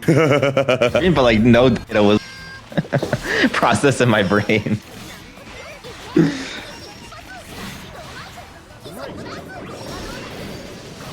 236A should combat the 236L from Dragalia. Fidgety is still off to a really good start right here. Slowly forcing him into the corner. Oh, what a 2-1-4U right there at that spacing to challenge the special cancel from Fidgeties. Yeah, you're really doing a really good job around here. Right now, running this pressure. Oh, just a throwaway with with the bomb on the jump, and catches Fidgety trying to throw tag. You just got exploded for that. I've lost that setup so many times now. Anytime I see a bomb in the corner post throw, I'm just like, look, I'm just gonna hold it, man. If I get thrown, it's whatever. Really? I don't think I've ever got hit by that, or even like seen it. That's pretty funny. Yeah, I Oh, I play want to get a against punish people though. online a lot, so it's Oh, tough. okay.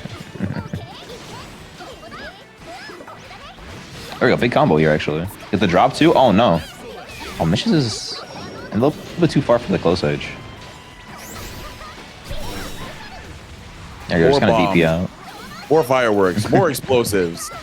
Looking for some explosive damage here, but just going to get the light confirm off of the 2L, catching a retreating rat. But this rat is going to be cornering the other one in Dragalia. Fidgety is going to be able to pirouette their way on out of there, get some plus frames with the cannonballs with the 236H cancel. Waiting underneath the 214M. Oh my gosh. Yeah, just keeping them locked down. A couple of stars. 66H, but no conversion after the fact. We swung back, but the stars were still active. Here we got stars back now from Fidgeties. You know, this could be something good for him. He can make something happen. He can actually reaction super with SSB. Never mind, just dumped his meter anyway. As soon as I said it, doesn't matter. Here's the trying to look for that 236U.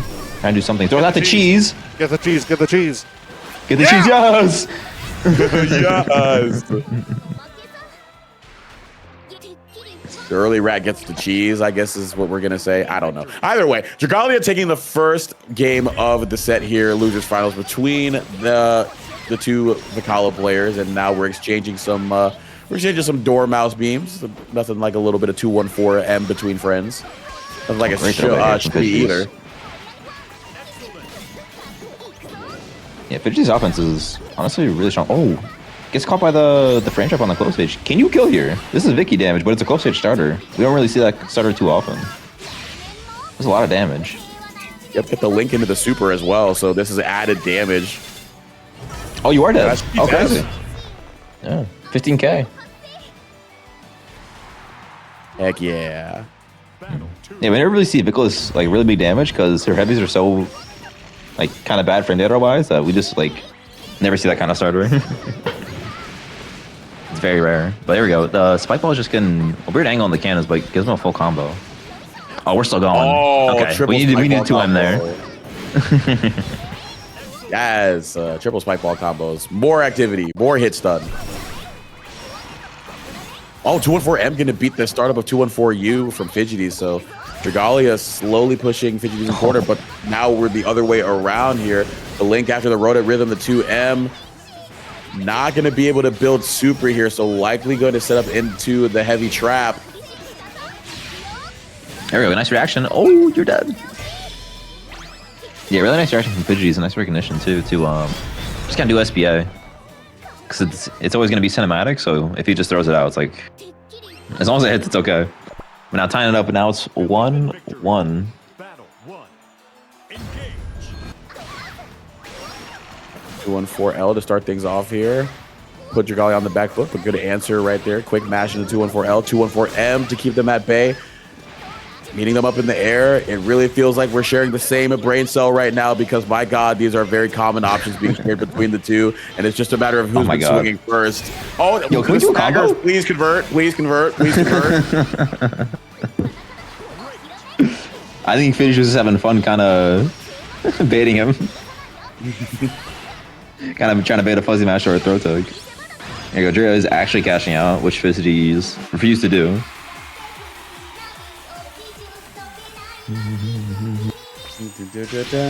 Wow.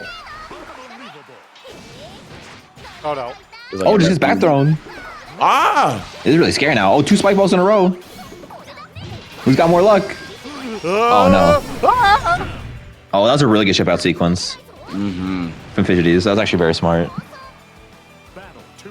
Yeah, structuring around the BC was really great as well too. So he got that far range so he wouldn't get blown back. Sort of like reminiscent of what you would expect from a Terra corner pressure, just being able to be out of the range of the effective BC, so you could just keep that presence. Really good stuff from Fidgety's right there.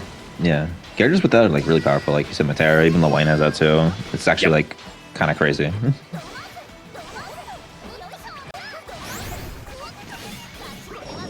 We're gonna be jailed right now with the cannons on top, but Dragalia finds his way out, but gets caught by the 2-2H. Like honestly, a very strong neutral tool.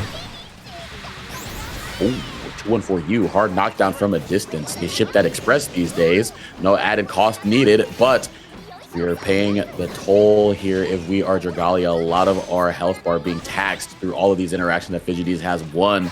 Slowly inching Fidgety's into the corner though, but they are being denied at the path by 214M, and then the Tease laying underneath in weight. Fidgety's one more game to advance in the grands. Victory. Battle 1. Oh yeah, this is losers finals. Is it? Wow, yeah. Fire up against Yoru. Hopefully we see the victory there too. The jovial nature of the rap here does not match the tension of the losers finals environment. Yeah. But Dragalia gets counter close age again. Loves mash on close age. But unfortunately, Pidgeys was not able to get too much damage off it. That is not your cannon, boy. I was gonna say that's not your cannon. Oh man, yeah, wasting the star right there because we thought a red was pink, maybe a little bit, dragged the brightness up a little bit too high on our monitor, so we thought otherwise. Either way, though, we got to monitor this position that we are in, being put in this East Coast corner. 2-2U to keep them locked down there, and just shimmying from a distance that far. H still gonna hit. Probably Dragalia trying to find the way out of there. Either way, Fidgety's locking it down with the Dormouse on the chain, and now looking to lock down a spot in grand finals on set point. Fidgety's really close, but Dragalia, you know, not going down with the fight. Never mind, just gets sniped by Fidgety's doing 2 for you and trying to do anything. Throws down the heart. I maybe felt bad for him. He just threw that down for no reason. An olive break. It was a weird item roll. But anyway, we still got Fidgety's keeping Dragalia in the corner. Gets caught with the fuzzy mash. Oh no, you're gonna die from this. And it's Fidgety's taking it 3-1. Gonna make his way to grand final against you. Coming out on top in the rat mirror for charity. Vicala, for charity. You talk about Vicala being a low damage character, but there were so many times where Dragalia was kind of giving Fidgety's the avenue to get the big damage routes with those close H's. How many did we see land counter hit between the frame trap and just catching the fuzzy match? So Fidgety's being able to really make the most of interactions won, and then even when they dropped or didn't necessarily have access to those big damage avenues, to still being able to play that ticky-tack sort of play style that Dragalia couldn't necessarily counter. Definitely, yeah. We saw. I think that's the most counter at close ages I've seen from Vicky ever, and that's what kind of gives her all the damage.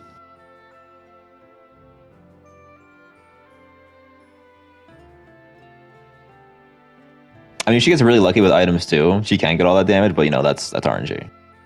Yeah, we got the triple spike ball combo. That was pretty sick. Yeah, but he dropped it though. So it wasn't. Yeah, sick. but we were. I don't think I've ever close. seen Vicky complete that combo. Every time I've seen Vicky get triple spike ball, they always drop it somehow. The pushback gets really, really nasty by that point. Yeah, I imagine so. You just do 2M though, but they always try to do like dash off arm or something. Yeah, because They try to do another triple attack. Like it's just greed. Yes. Also, Pot of greed. we're gently over 3 hours, which honestly is it's not that bad, considering this was a 49-man bracket that started at 7 p.m. True. Yeah, it is 11 o'clock already. And also, I think every streamed match we had went 2-1 in some way, shape, or form. Yo, take the rat in! Go, go, go! Take the rat! Ain't that right then, bro? Drake Elliott, please, bro. No. Lock it in. Thank you. Oh, that's Fidgety. Sorry, I'm so sorry. That's Fidgety's. Fidgety's, please, bro. Wow. You're really just gonna do. I'm so sorry. I'm used to Drake Elliott trolling like that. Wow. No, Wow. Because Drake Trust Elliott me. would actually pick Vicky, Trust and me, he would go like down 2-0 and then swap. I've also just called Narmaya Dragalia before. Yo, speaking of the devil, thanks for the raid. Thanks for joining us in our grand finals. Whoa. So Drake Elliott. Yeah, thankfully we're saying Narmir instead of Vicky, because Vicky is like, I don't even know what she do. I don't know what she does in this matchup. You die. It's kind of bleak. Yeah. That one I know because I feel like I've seen that happen a lot. And I was, ugh. Oh, but here we go. Actually, rare instance of somebody winning the air-to-air versus 2B JM. That is pretty crazy. Fidgeties must have something ready for that because not a lot of other people have. Oh, wow, Fidgety's actually just getting very fortunate on these like interactions. Like we saw the air-to-air, he just pressed. I think that was JU like really early. This DP bait as well. Oh wow, yeah, really good spacing, really good like understanding already. Catching the start up there with our own 5H, really good stuff right there. Normally far heavy, I feel like doesn't get a lot of credit. I feel like that button is very slept on, very good utility for a lot of the things that you want to do in certain matchups. But here we go. We already know what 2B is going to want to do here. We know that 5M, that 5H to keep them locked down in the corner, as is our own 2M. 5H going to be away from the harm of ultimate DP as well. So Mirror's Edge 3.0 looking at a really good spot here. Oh no. Yeah. Yeah, I've been unfortunate for Fidgety. He's just kind of got run down on the corner. Like even though he spot dodged, it was like he kind of gave up that round, which is fair. You know, you can't really make that comeback. Or at least it's very difficult. I don't want to say like it's impossible, but it's hard. Here we go. Fidgety's making his way back in. DPing again. That's twice now. DP hasn't really worked out in his favor. I want to start being a little bit more patient. Or just do it a third time. Yeah, it worked that time. Might as well keep doing it. Yeah, but see, the other two were at a distance. This time she was close, so it's gonna work. Oh, okay. That's what we're missing. Yeah, That's what we needed. Okay. Yeah, instead of a proximity normal on her light, they give her proximity DP, so the close it works. Oh wow, you get a pick up from this too. I forgot about that. That was just super weird interactions. I don't know what was going on there. Here we go. See Fidgety's run the pressure now. Yoru mashing a lot. I hope Fidgety, I hope Fidgety just can maybe start getting, or start catching these, but unfortunately just gets caught by the anti-air 5H. 2B's buttons are just humongous. And can just kind of, like I said before in the other set, that she could just kind of whiff cancel them. It's like, it's going to hit you eventually. They're all iron blockable. She can just kind of throw them out. Especially when Narmaya's in the air going for the less committal ones. Because I know when Narmaya is jumping, and we saw what Dragalia was trying to do by trying to jump to beat the 5H. So Yoru opting for the 5L and the 5M, so there's less recovery in between successive auto combo hits, and they combo on an airborne opponent to send them back down. That's really good stuff by Yoru, just being like, hey, we'll go for the low recovery ones to be able to maximize our chances to be able to do this. But we're maximizing our corner pressure here as Dragalia, or as Fidgety's rather, and keeping that corner with the HDP. See, I just did it. Yeah, he did it too. You can't dog on me for that. We're even though. But yeah, Fidgety just wants a brave counter here. Does not want to be. Oh, both of them brave countering. Both of them hate blocking each other. Gets caught again with the air to air. Even though Fidget's got that one really lucky interaction early in the set. Oh, the drop! You were saying about lucky interactions? Yeah, I guess it just worked out again. I think that was combo limit. He just kind of dropped it and just... It was just a weird, really weird situation for Yoru. Just wasn't ready. Battle 2. Yeah, sometimes when you get that air-to-air jam, like an air-to-air hit, sometimes you're not really sure when that combo limit's going to proc. So that was kind of what happened right there. But Yoru's just not quite ready for to finish their food, and Vegeta's going to win the round as a result. But now they're going to have to do it a good old-fashioned way. Got the 6XL to get out of the corner, and now slowly inching both characters mid-screen. Can we get a BC? Nah. Yeah, well, I'm not cheering for Brave Counter. we can keep having no Brave Counter. We can just relax. But you're getting the lucky hit here.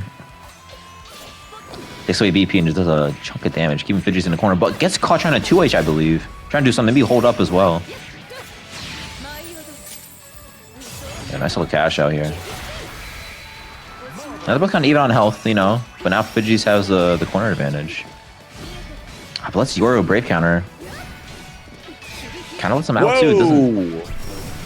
Kind of bad. You don't die here, but this is still kind of scary. Even with the rockets. Not a lot of skill gauge for 2B quite yet, but now they're slowly getting it. Oh, the throw tech, though, gonna change that. So now you're giving yourself a little bit more of a chance to be aggressive to get out of the corner. Oh, he just held up back. I mean, sure. He just has the corner, but he can't be wrong. He has to be right. Oh, no punish on the for you. And gets caught by the 2-2L. That's a huge hitbox on the ground. It's actually very hard to space out. It's literally an AoE attack from the source game. Yeah, literally.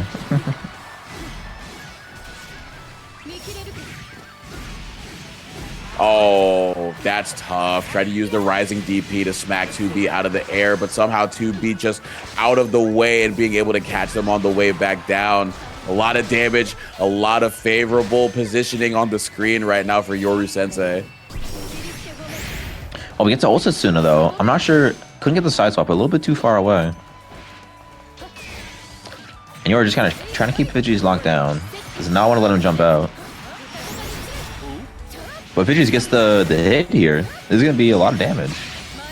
Into the link to SBA. Wow, this is actually really optimal. Not going to kill.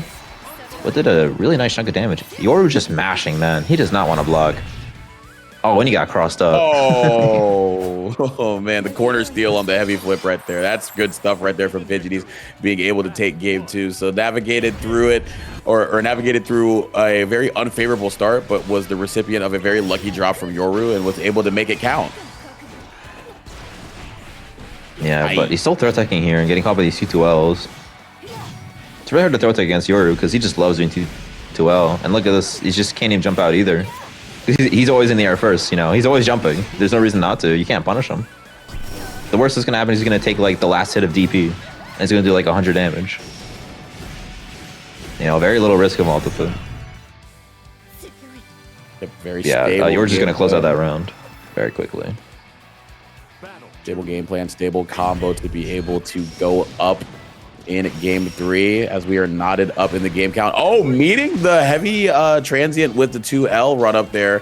Yoru playing a little bit more grounded. They're catching the grounded approach from Narmaya this time around. So Yoru already looking 2 steps ahead while Fidgety is trying to get to that next step. Unfortunately, he's just getting kind of dunked on right now with all this damage. It's kind of a lot. If he just mashes away, does not want to be in the corner. Yo, Yoru's just holding up, man.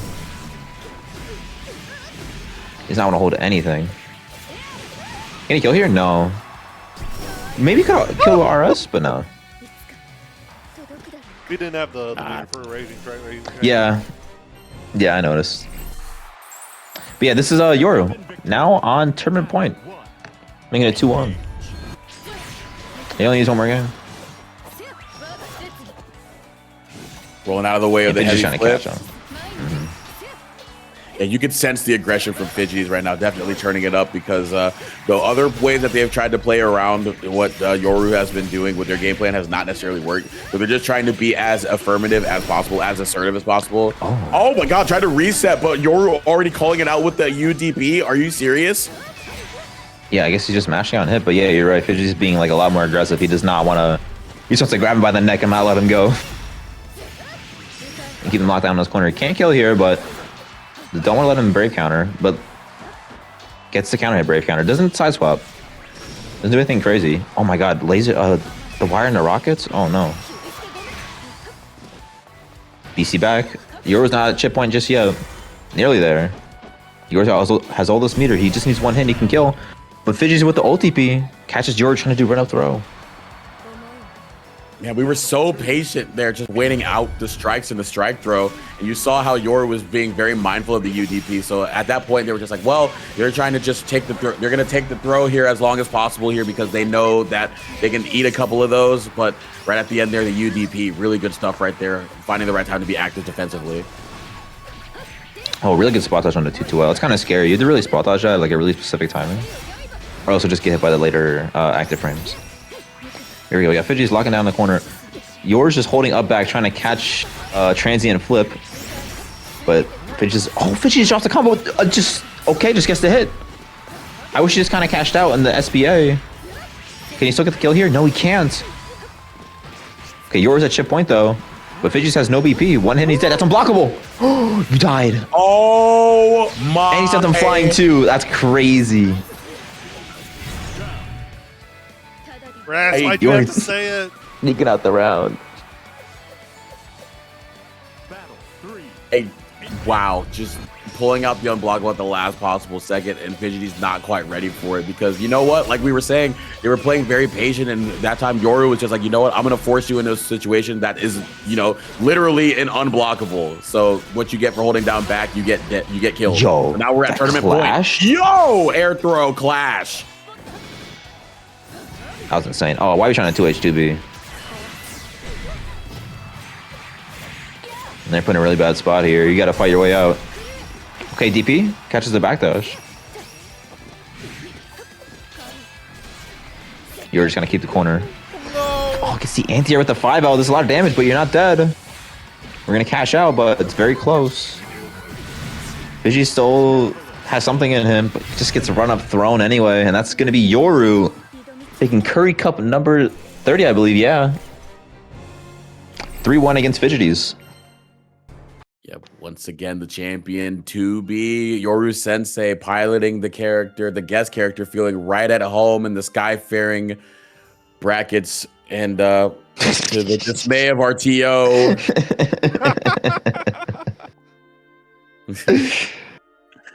Oh, man. Alfield's watching TV. Nah, I get it. Fantastic. No, you misunderstand. I love watching Yoru play. I'm glad he's won another Yeah. But damn, you know what I want? You know what I need, actually? What do you need? I need the hero, quote unquote. I need the hero Iago to come back, the actual most winningest, to protect the throne.